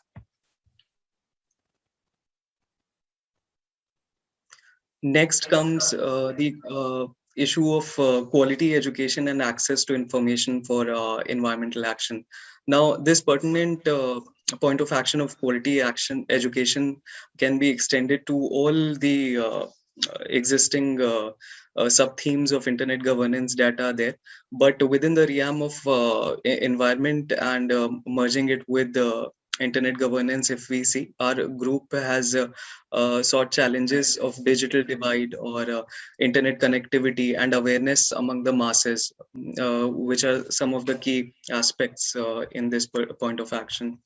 So how it can be solved is through a quality education framework with equal footing involving all the youth stakeholder along with the senior academia that is there, and develop a syllabi where principles of environment in sync with other major main subjects could be incorporated. So this will create awareness among the masses, and challenges of digital divide or connectivity and awareness could be abridged through this. Who could be the main stakeholders who can help this? Definitely youth can be a key enabler, since it would be the future lawmaker or future activists or future academicians. So we have to think of this particular aspect from an environmental point of view as well, and see where we can have an interdisciplinary approach in our subjects as well, because environmental is a field which has a common link in all the key aspects of technology as too. So for this, we recognize that we had a consensus that we urgently need to recognize this issue and incorporate this point of action at all basics levels of education to improve the standards. And this basic level differs from country to country. And in some of the developing countries, there is an urgent need because there is a lot of digital divide and a lot of technology is not able to reach the very rural parts of those areas. So their technology can be as an enabler. For example, it can be used for women empowerment, and side by side, it can be a sustainable technology as well. So that will give a good combination where environmental aspect is also touched upon. So now we can move to next slide, please. So now we have the ecological aspect of environment. So as information and communication technologies are the key player in the internet governance realm as well, and it is more becoming common day by day. So a lot of emissions are generated as a result of these technologies, which causes harmful impact to the environment and disrupts the ecology balance that is there. So how can a very streamlined approach that our group thought on the basis of its research was that it can come through energy efficient systems and innovative circular business models. So these energy efficient systems can be incorporated in data centers, or it could be incorporated in day-to-day activities of the information community technologies. Those can be small activities in the purview of internet governance, but it makes a huge impact when taken as a consolidated measuring component for the environment. So, and these innovative circular business models can be very vital for the youth stakeholder as well, since this is the youth summit. So I believe this is the right platform to encourage and motivate the youth to come up with these innovative circular business models, which can have energy efficient systems and addresses the ecology balance and also the dichotomy of profits and environment at the same time. Who can help in solving this issue? Then again, we have all stakeholders play a major role in this in solving this issue, especially the government, the technical, and also government can fund the circular business models or young entrepreneurs who come up with these models, and maybe they can bring about disruptions in green technology for tomorrow. So this ecology aspect was considered as one of the major point of action for our group. Can we move to the next slide, please? Next come the framework of governance for environmental policies. Since a lot of policymakers are here, so this would be the right platform to raise this issue of regulation of technologies in terms of environment as a key assessment criteria. A lot of environmental impact assessments are done in the manufacturing sector when any industry has to be set up. So similar kind of framework can be taken for the any information science or information technology setup, and these guidelines could help young technologies or even the technology companies to have a framework in mind where they know the goals or they know their purview for which they cannot exceed, and they know the limits until where the environmental damage is not done. And through this standard framework, a lot of carbon footprint can be reduced. Now, this can be achieved through a multi-stakeholder and a bottom-up approach, because a lot of challenges there in the very remote places where there is no governance framework, and a lot of emissions are out there. So that is why even the data centers are sometimes set in the remote places. So if they are done with a governance framework having environmental policies clauses, then it can make a lot of impact. And for this, we will be needing support from the government at all levels, and especially from the non-government organizations through advocacy, where they can do survey and tell the government as to how much emission is being raised by a particular set of or a subset of IT sector data centers, and then present the report and advocate for bringing about change in the policy. And those policy level changes can make a huge impact in addressing this area. So a good governance framework for environmental policies can definitely go a long way to achieve the sustainable development in internet governance as well. Can we have the next framework, please? So our next, the second last framework is of the menace of electronic waste and its impact on environment. A lot of debate has been going on how electronic waste has been one of the key polluter across the globe. A lot of organizations, including the United Nations, the World Bank, the United Nations Environment Program, have been working to address this challenge of electronic waste, and they have come up with solutions like they want to amplify the approach of 3R, which is reduce, reuse, and recycle. And a lot of stakeholder cooperation and innovative circular business models is required in this area as well. These circular business models can be centers where these electronic waste are treated in a biologically degradable manner, where it doesn't affect the environment, or some mechanism is made where this electronic waste can be reused into something or reproduced into some other substance. And a lot of case studies are there, which are World Bank group also launched its pilot program in African countries to encourage entrepreneurs to come up with centers where electronic waste can be treated. So a lot of work has been done, which is beyond the purview to talk about in this short presentation. So this was also one of the major issue of pollution in the field of environment and falling within the purview of internet governance. And we believe that through campaigns by governments and other support from other stakeholders, we will be able to address it. So now I will be moving to the last slide, and then I will be wrapping this. Can we move to the last slide? So the last slide we have is of circular economy in the age of internet. So this circular economy, we believe, is driven by coherent and inclusive global digitization in the purview of internet governance.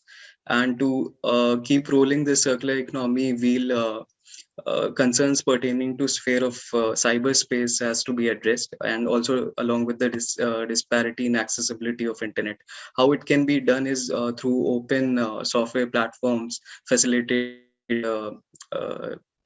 data and data privacy, or to prevent monopolization and data breaching that is happening across the globe. And this will try to have a balance between inclusive global digitization, and also it will give accessibility to the wider aspect and rule the circular economy wheel as per the consensus of a group. Now, the major stakeholder that can assist us in this is the government, the civil society, the industry associations, and the customer itself, because it has to be aware with the green mindset that it is part of the larger circular economy wheel, and thus it has to incorporate the green digital lifestyle. So these were some of the key point of actions that our team noted, and we will also be publishing the white paper at the end of the Youth Summit. So I hope you all enjoyed, and now I would like to request the committee of to hand over to Inclusive Internet Governance Ecosystem and Digital Cooperation team for their inputs. Thank you, Mohammed. And as just Mohammed mentioned, let's move to inclusive IG ecosystems and digital cooperation. Dear youth colleagues, it's a pleasure for me to share the outcomes from several months of work at the Working Group of Inclusive Internet Governance Ecosystem and Digital Cooperation at the YIGF 2021. My name is Aileen Cejas. I'm from Argentina. I'm part of the board of the Youth Observatory and the steering committee member of the Youth Coalition on Intergovernance. Creating truly inclusive internet governance ecosystems and proper digital cooperation is a challenge the community is trying to tackle, looking towards the future of internet governance. As you know, inclusive internet governance and digital cooperation includes a wide range of topics which the usage of digital cooperation structure is key in ensuring that all voices are respected and taken into consideration by all the stakeholders. Through the background paper and the points of action, we analyzed and recommended several actions that should be taken into consideration for all the stakeholders of the IG ecosystem, with the goal of inspiring youth voices into the conversation at the Youth Summit and beyond. We choose this topic because as youth, we think it is important to contemplate the current work streams and the proposed architecture models in order to suggest points of action for the stakeholders to consider for the upcoming years. We researched through various documents like the Roadmap for Digital Cooperation and the UN Common Agenda, with the technical support of expert mentors from the internet governance field. For our working group documents, we have chosen as reference for the analysis the point number 7 of the UN Common Agenda regarding improved digital cooperation. And from the Common Agenda, we picked also issues that we consider relevant, taking into consideration the Global South perspective. We also had the great assistance of two great mentors, Ms. Ilona Stadnik from the St. Petersburg State University of Russia and Mr. Roberto Zambrana, MAG member and coordinator of the IGF Bolivia. And we are very thankful for your support and contributions during these weeks. Now I'm passing the floor to Vlad Ivanets, a brilliant member of our working group, who will explain the points of action. Thank you all. Dzień dobry wszystkim. Hello everyone. I hope you can hear and see me well. And I just switched on my presentation. Sorry about this trick, but I hope that it is allowed. So anyway, we can come back later to the previous one. Anyway, there are some results of our working group. And I need to say that while working on the final points of action, we've been taking into account the three main moments, and one of them is the youth participation itself, because for us it's enormously important. The other one is the IGF reform and transition to IGF Plus that is coming in the 5 years, and we believe that IGF will become an IGF Plus. And the third one is the role of NRIs in this process. And also we've been putting some attention to many other details and aspects of digital cooperation and internet governance ecosystem. So our first point of view is on equal participation in internet governance processes. And I will simply put on the table some thoughts that were crossing into our working group.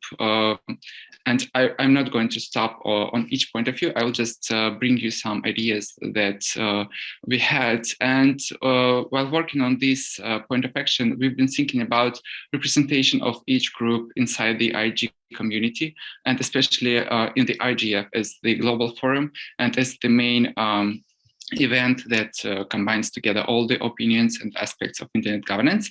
And we decided that sometimes we have some groups that are underrepresented during the sessions and during the event, and especially, for example, academia. And right now we have, this battle between big tech companies and their self-regulation, and also government with their legislations. And what we expect from IGF is that this process of picking up different representatives of different groups will be well balanced, and it will become a system of checks and balances, and all participants will be well represented. So the second point of action is representativeness in IGF decision-making bodies. And here we talk about the reform of IGF, and we also know that the new body, the multi-stakeholder high-level body, is going to be presented. But what we want to have is to understand who is going to be nominated into this body, and we want to hear the clear instructions and to see them, these clear instructions of how these representatives are going to be elected and nominated. So that's what we also expect from IGF. The third point of action is about IGF as a hub of result-oriented discussions for policymaking. As you know, IGF is sometimes meets many objectives and some criticism from the community for being the platform for discussions only. And what the community expects is that IGF will become a platform for real decision-making, and that in a way it will be more representative platform where different representatives of different groups will be ready to make an agreement and follow their commitments, and they will follow up the plans of actions that that are announced during this or that event. Okay, moving to next to the fourth point of action is about equal access to digital goods. And we also know that IGF invites different organizations, businesses, etc., and some of them are the larger and bigger ones. And those who are smaller, for example, startups or small businesses, they are lacking some information, they're lacking data. And we want IGF to provide more tools, more equipment, and probably more data to these underrepresented companies. And we want, again, to create the balanced system inside the IGF. So the fifth point of action is about raising awareness about new technologies for inclusive policies. At IGF, we are trying to discuss hot topics, but sometimes, the whole agenda of IGF is that complex that sometimes some aspects that are really important for the global community is simply excluded or not really visible for the broad audience.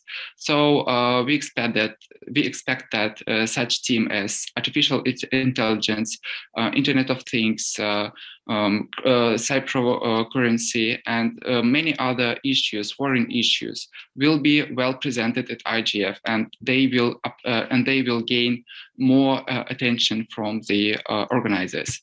The sixth one is really important for us. It's about youth involvement in IG policy-making processes, because we talk in a way too much about youth involvement, youth engagement, but there are not really strict actions about that. And while working on this concrete point of action, we've been thinking about, possibility of creating and nominating IGF as the independent stakeholder, but then we refused from this idea because at IGF we already have many different initiatives, and they in a way contain some representatives from youth, and what we expect is just to improve and develop already existing platforms and initiatives that were created for youth, especially, for example, Youth Coalition,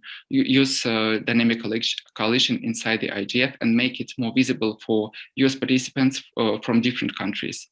I'm just going to ask one thing, Vlad, please. 2 minutes, and we got to wrap it up, seriously. Yeah, sure. Sorry. Right. The seventh one is learning from a crisis, rethinking hybrid formats to promote further engagement.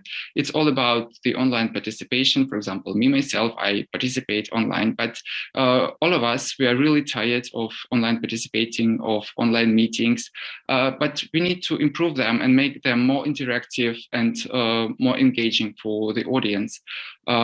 And we also want them to be safe, because today we also talk about, some psychological problems that people have in the post-COVID era, and we also meet them as well. So we expect this hybrid format to be improved and online participation to be enlarged. The eighth one is user-friendly IGF platforms and resources. As you know, the IGF website is not really friendly for the users, and even the experienced participators, they meet some problems while observing the program or just navigating through the website. So it's the new task for backend and front-end developers to make it more user-friendly, especially when you want to engage more young participants, because we all live in the clip society, and we all think as a visionaries. So visual aspect is really important, and we expect from IGF community to work on their online resources. The ninth point of action is about increasing the linkage with IGF Global and the national, local, and regional IGFs via youth NRIs as well. So I think it's clear, and we can move to the last one. It's about embedding human rights in digital cooperation architecture models. And this one is really important because, you know, we have different countries with different legislations and so on. And sometimes our conversations and our talks lacking human rights as the basis. And we really want to keep it for the all conversations and discussions that we have at IGF. So I hope you can look through all of these points of actions during the when they will be published on the website. And here I will stop and thank you for inviting us today. Thank you very much. Thank you very much, guys. Just so you know, we have like 15 minutes at this point. We have already skipped one, and there's still 4 groups to go. So you do the math. Then moving on, and please just stress the most important parts of your speeches. Emerging regulation, market structure, content data, and consumer users, rights regulation. There you go. Yeah, there's one at the table.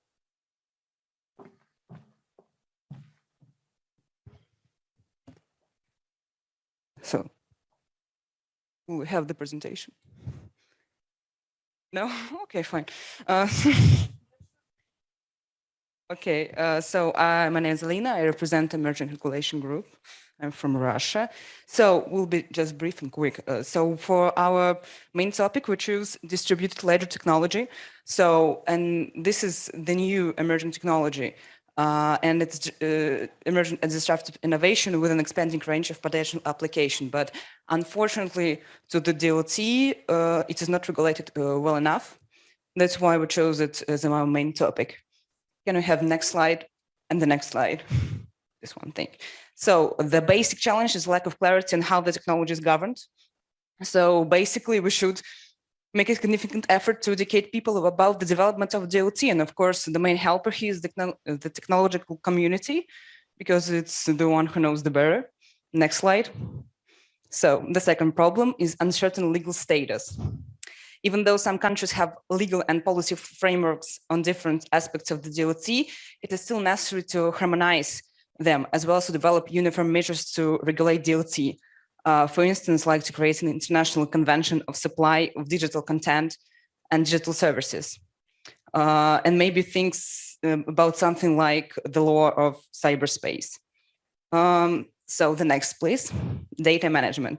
Of course, as you know, DLT is a technology that focuses primarily on new approach to data management, and digital data is the basis for the existence of the internet. Meanwhile, it is necessary to build a legal framework, like, for example, Digital Data Protection Treaty to define legal status of digital data, but not only the personal one, like in GDPR, but also include ownership rights over virtual assets, like NFT. And so the next slide, because it is connected. As you know, that NFT now exists as a work of art, but the main problem is that the lack of clarity of who and how owns it. So the main issue mostly concerns copyright, which is regulated at the international level primarily by the Berne Convention.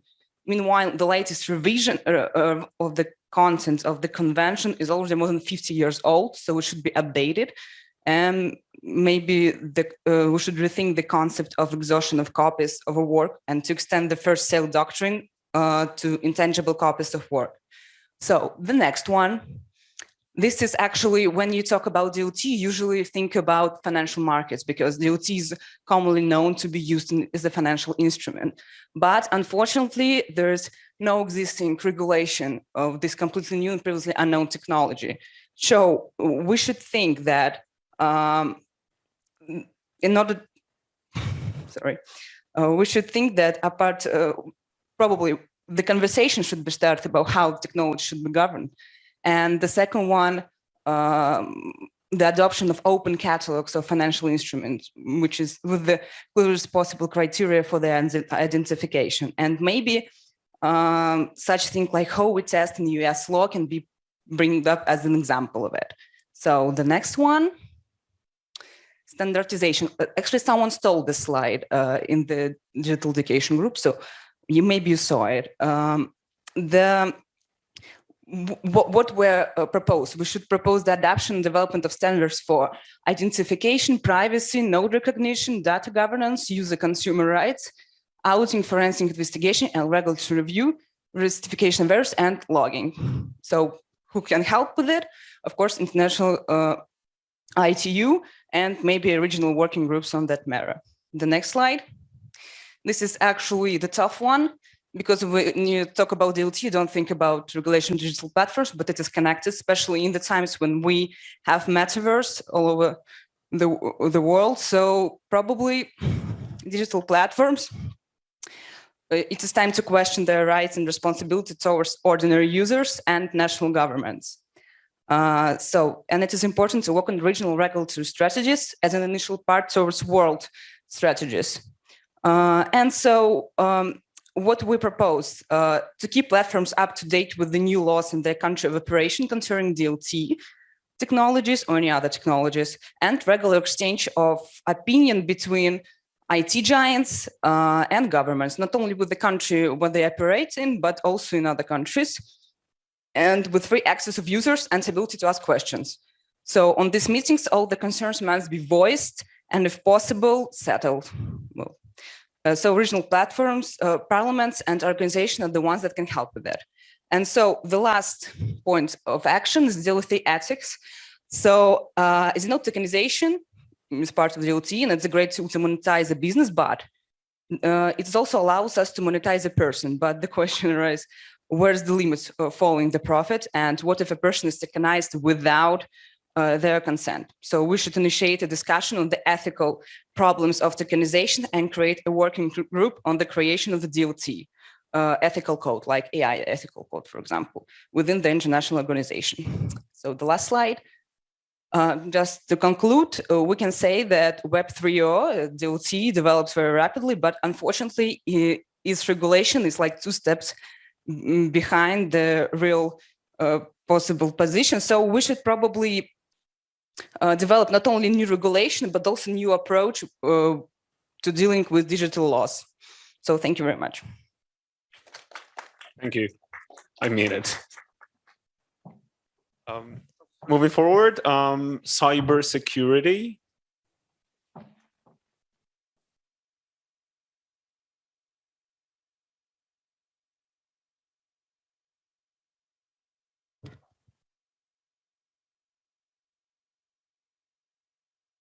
Dear friends, my name is Mohammad Ali and I'm from India. I have a background in computer engineering and I'm doing research in machine learning and computer vision.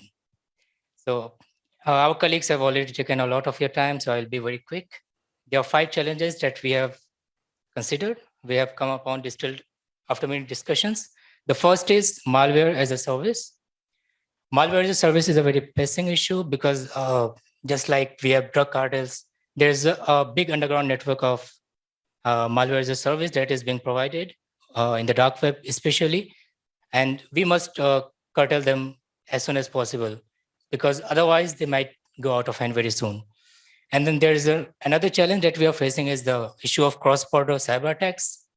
Cross-border cyber attacks are also very can be very threatening because if we look back a few years, there was an event in Ukraine where the electricity grid was completely down in the winters. And yeah, it can adversely impact a lot of other critical infrastructure as well. So the third challenge that we are facing is tracking and attributing cyber attacks.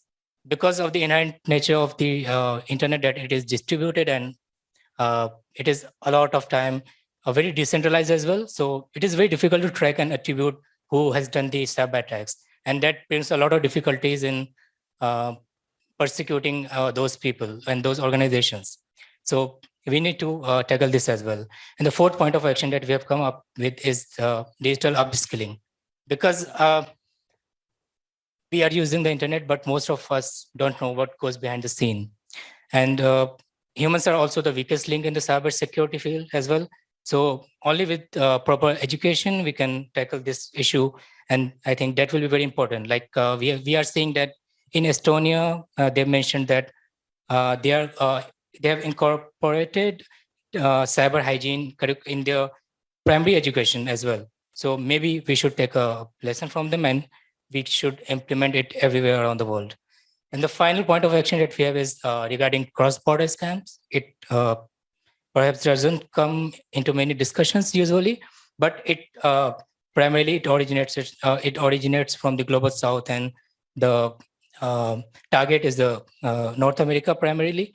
So, but because humans are involved, and because of the issue of because there aren't any multinational or any international convention regarding these, so most of the time nobody is persecuted. So justice isn't ever delivered. So these are our 5 points, and we have recognized that how can we solve this? We can solve this by, I think, just like in the conventional sense of security, in the physical security, the primary responsibility lies with the platforms and the governments. And they will be solving this. They will be solving this using the multi-stakeholder approach by bringing everyone on the table, and and then coming up with a solution. And then I will just like to caution with one point that we see that the distributed nature of the internet is the cause of most of its problems, but we should also consider that it is also its biggest strength. So we should never curb this part of the internet. We should always keep it open and free. And then we can use the multi-stakeholder approach to find solutions. Thank you. Thank you very much. And the seventh group is privacy and data protection.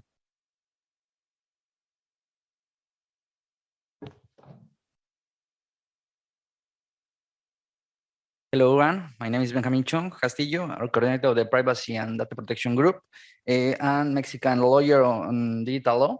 And together with me, Abdias Zambrano from Panama, participant of this group, and 2020 ISOC IGF Youth Ambassador will be present the points of our group. We're going to go as fast as possible because there's still one group left to present. So, yeah. I'll skip the introduction, but I would like to mention the importance of the personal data protection and privacy is a relevant and key issue in any sector, mainly due not only to the rapid advances of technology, but also to the digital transformation.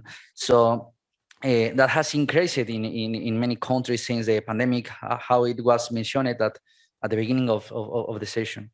So next, thanks. Personal data literacy, we thought it was important to put this point of action as the first one, because the issue of education is paramount if we want to strengthen the protection of personal data. What happens in terms of privacy is that a large part of the population around the world is not aware of how important their data is, either because they are unaware of it, or because neither the authorities nor the institution in their countries have given data the importance it deserves. So the first challenge we face in privacy and data is the literacy. Campaigns to protect, promote, respect, and ensure personal data in all countries in our region and all the work from a human rights approach. Next, thanks.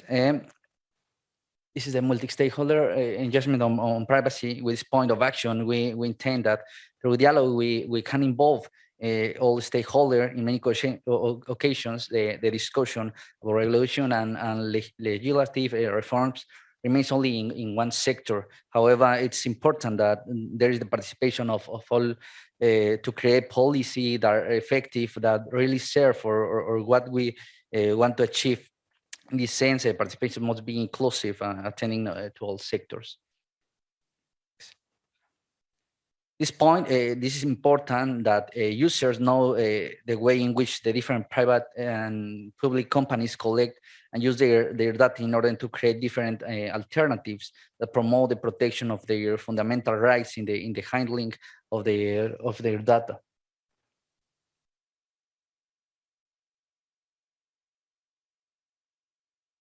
Next, this point, human rights.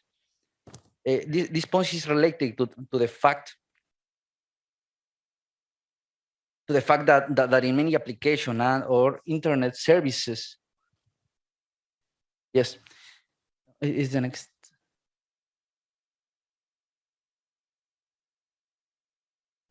Yes, is this.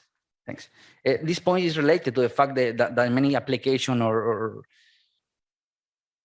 internet services happens that in order to use it, sometimes we are asked for personal data that are not always necessary for the service. In this case, what we want to protect are the principles of proportionality and purpose that must be applied in the processing of personal data. The fifth point of action, ensure that the technology and tools used by the collector of personal information are suitable for unambiguously identifying the user in order to promote, respect, and protect human rights. With regard to this point of action, the aim is to address from a human rights perspective one of the most common problems that currently exists in many countries: phishing through theft, through identity theft or usurpation. The main objective is to strengthen two important aspects: security and authenticity of information. The next slide, please. The sixth point of action, draft recommendations targeted to the private and public sector about best practices in the treatment of sensitive personal data, mainly focusing on health, privacy, and tracking.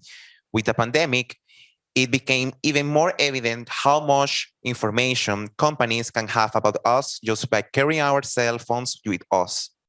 In addition to our location, our device records a lot of other information without us necessarily being aware of it. On the other hand, we have health information, sensitive personal data that must be protected with our great efforts. The next slide, please. Promote personal data rights in special sections of websites and applications with clear and understandable wording of users. On many occasions, the terms and conditions of websites, applications, and digital content in general are often written in a very technical or stilted manner. The above then shows that the consent given for the processing of personal data is not even conscious, a serious problem right now. And the last one, the next slide, please. Establish a standard framework to regulate the right to be forgotten regarding the storage of personal data granted and the revocation of consent to the processing of such data. In conclusion, to address the issue of personal data and privacy, it is necessary to do so from a human rights approach. Thank you. Thank you, guys. We will move to the award ceremony shortly, but we still have the eighth presentation about the super interesting topic of artificial intelligence.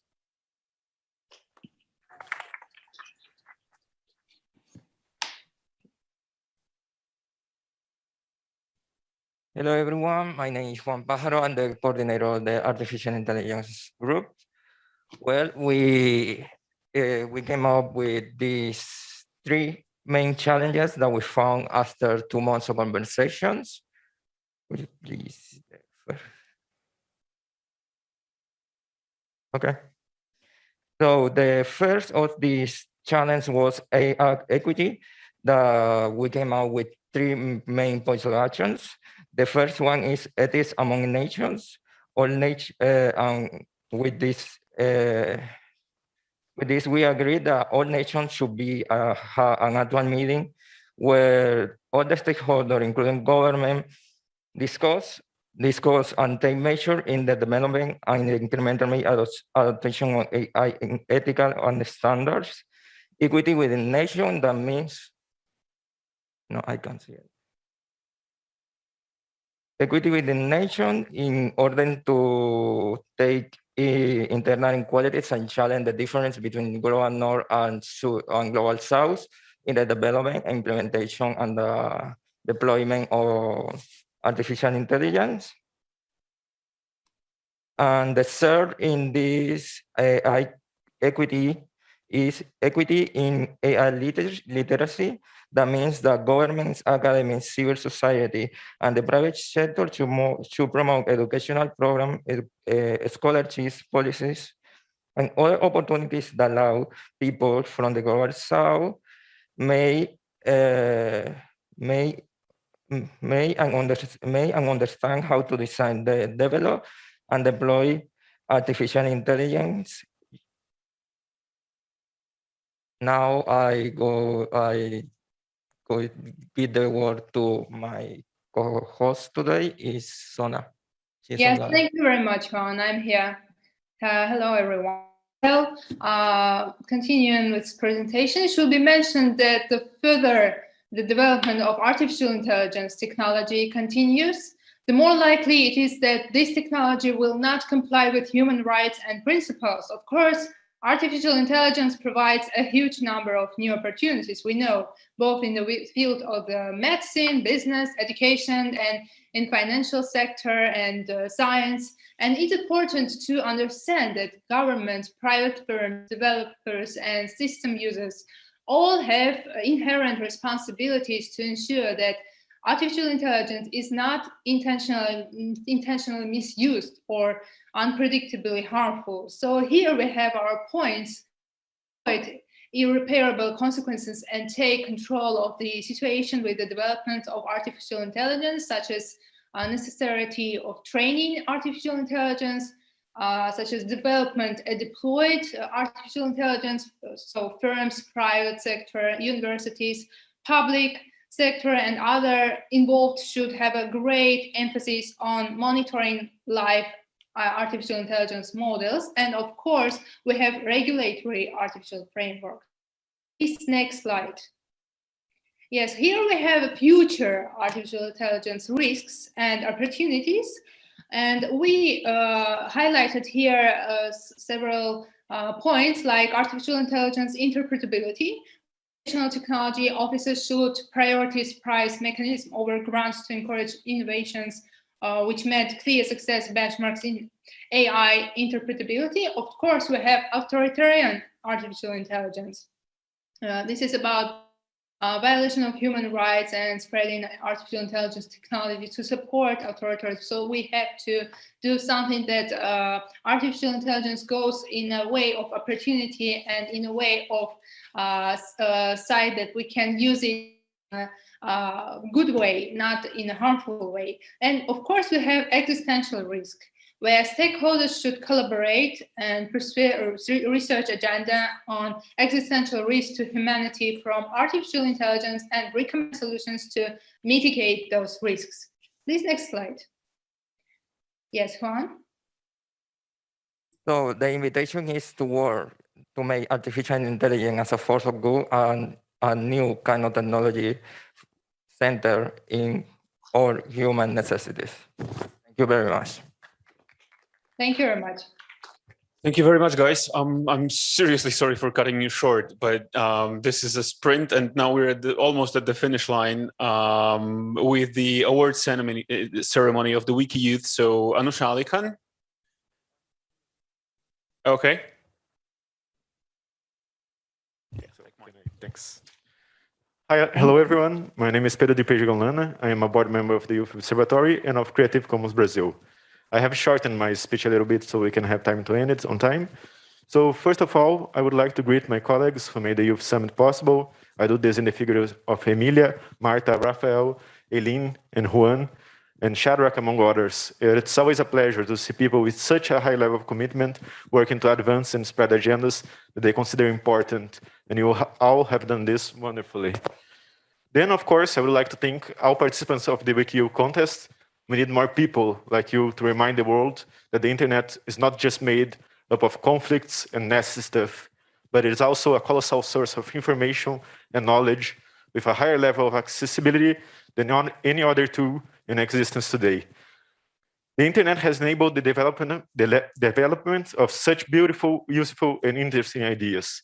This cannot be seen as a phase of the past, but rather as a continuous process of improvement in which each of us has an active role. And that's what the competition we were part is about. The open knowledge agenda is something that I personally consider an absolute priority in internet governance, which sometimes gets sidelined by other debates driven by concerns that we have. What we have right here is an agenda based on hope, represented so well by the efforts and achievements of Wikimedia Foundation projects. I believe we, as youth, should always try to be part of those transformations that promise to bring forth positive changes for the world. This is what our WikiU contest tries to represent, and this is what we are trying to achieve with our collective strengths and efforts within the IGF Youth Summits. That being said, I would now like to call upon Anusha Alikhan, Vice President of Communications at the Wikimedia Foundation, to say a few words to us as someone who is in the middle of all this wonderful transformation and has been kind enough to come and share with us a bit of her fantastic work. Anusha, thank you very much for coming, and the floor is yours. Thank you. Thank you so much for having me at this year's Youth Summit. I want to start by congratulating all of the young people who participated in Wiki Youth. Your contributions add to the body of knowledge across Wikimedia projects that ensure people everywhere have access to the knowledge they need. As Pedro mentioned, I work at the Wikimedia Foundation, the global nonprofit that supports Wikipedia and 12 other free knowledge projects. It's an incredibly timely moment for me to be here speaking with all of you. This year, Wikipedia celebrates its 20th birthday. Wikipedia was born at a time when there was so much optimism for what technology and the internet could deliver, breaking down socioeconomic and educational barriers and handing people the power to learn and connect across borders and backgrounds. While a lot has changed in the last 20 years, our projects still exist in this spirit. Run by a nonprofit, free from commercial interests and ads and algorithms, Wikipedia has grown to over 56 million articles in more than 300 languages. There are now 13 free knowledge projects that are part of the Wikimedia movement, including Wikidata, which powers information across all. These projects are modeled on the need to uphold transparency and protect user privacy. They are connected by a common belief that knowledge is a human right, that when people have access to it, they make more informed decisions, build more just societies, and foster deeper connections. That is the magnitude of the work that you are doing as part of the Wiki Youth Project. We often remark with a sense of gratitude at Wikimedia Foundation how amazing it is that Wikipedia exists in practice, because it could never exist in theory. It is, after all, an encyclopedia that anyone can edit, and 280,000 people do. Whether on Wikipedia or Wikidata, volunteer editors protect our sites, ensuring that the information added is neutral and based on reliable sources. They also make edits that are open for all to see. As for-profit technology companies struggle to balance their bottom line with the need to prevent bad information from spreading, grappling with demands for more transparency, Wikimedia volunteers are guided by rules rooted in the public interest. These standards are designed to ward against vandalism and misinformation, using the power of AI to detect and revert bad edits, but combining this with human oversight. It is this coupling of technology with a distinctly human approach that has made Wikipedia work for the last 20 years and created a model for others to follow. For the success of Wikipedia and other projects shows us the power of human collaboration. Wikimedia projects now house the largest collection of open knowledge in human history. This is a remarkable achievement, and it is a collective achievement, one that belongs to all of us. At the same time, we acknowledge that we're not finished. One of two pillars of Wikimedia's strategy to achieve for 2030 is knowledge equity. There are huge gaps in our projects in recording the experiences of much of the world. Only 18% of biographies on English Wikipedia are about women. These content gaps are also most evident in the telling of stories from the global majority. We are working with volunteers to break down structures of power and privilege to change this, so we can achieve our mission of ensuring every human has access to the sum of all knowledge. I remember one of my first edits to Wikipedia. It was actually not too long ago. I had read that Naomi Wadler, a passionate youth activist against gun violence, had given a speech at the 2020 Davos Economic Forum. Her Wikipedia page didn't make any reference to her appearance at the global event, so I added it. It's a heady feeling to realize that your contribution will be seen and then built on by all of the people who visit the Wikimedia projects. In my case, making the article of this remarkable young woman stronger also gave me joy. Wikipedia and its sister projects, including Wikidata, are pillars of the open internet, one where we are encouraged to be active participants, not just digital consumers. At Wikimedia Foundation, our advocacy work focuses on bringing people back to those ideals, pushing lawmakers to consider models rooted in social good when sorting out thorny questions around regulation and providing other online platforms with lessons in creating digital spaces that democratize access to information and distribute power. Unfortunately, we're at a moment where threats to digital rights are rising and free access to information online is at risk. Globally, we see that censorship, surveillance, and internet blocks are expanding. And as policymakers explore legislation to curb harmful content online, they must take into account projects that exist for the public good.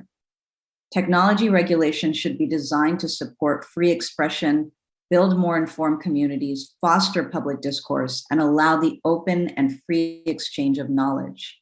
In this moment, the role we choose to play on the internet is more important than ever. I know I started this by marveling at all of the contributions that you've made through the Wiki Youth Contest.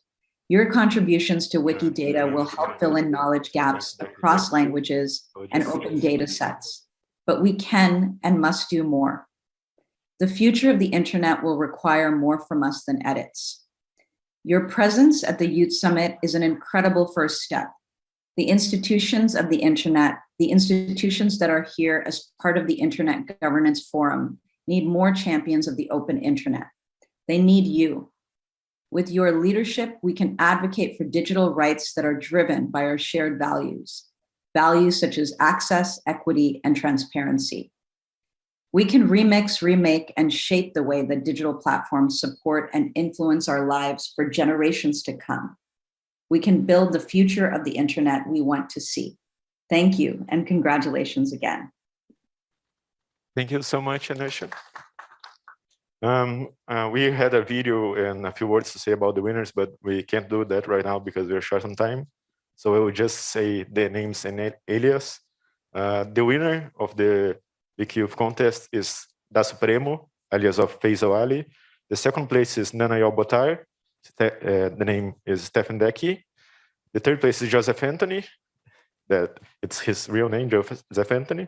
And the fourth place is Rodrigo Morales, which has an unpronounceable alias. The other winners will be announced in private.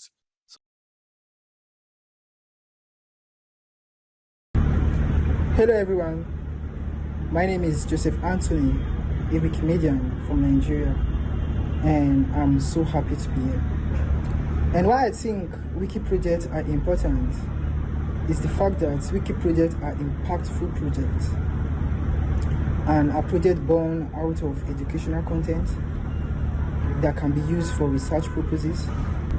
And once again, I'm happy to be in YIGF 2021 and do have a wonderful experience. Cheers. Love from Nigeria. Hello, participant of the YIGF Youth Summit. I'm Steven from Accra, Ghana.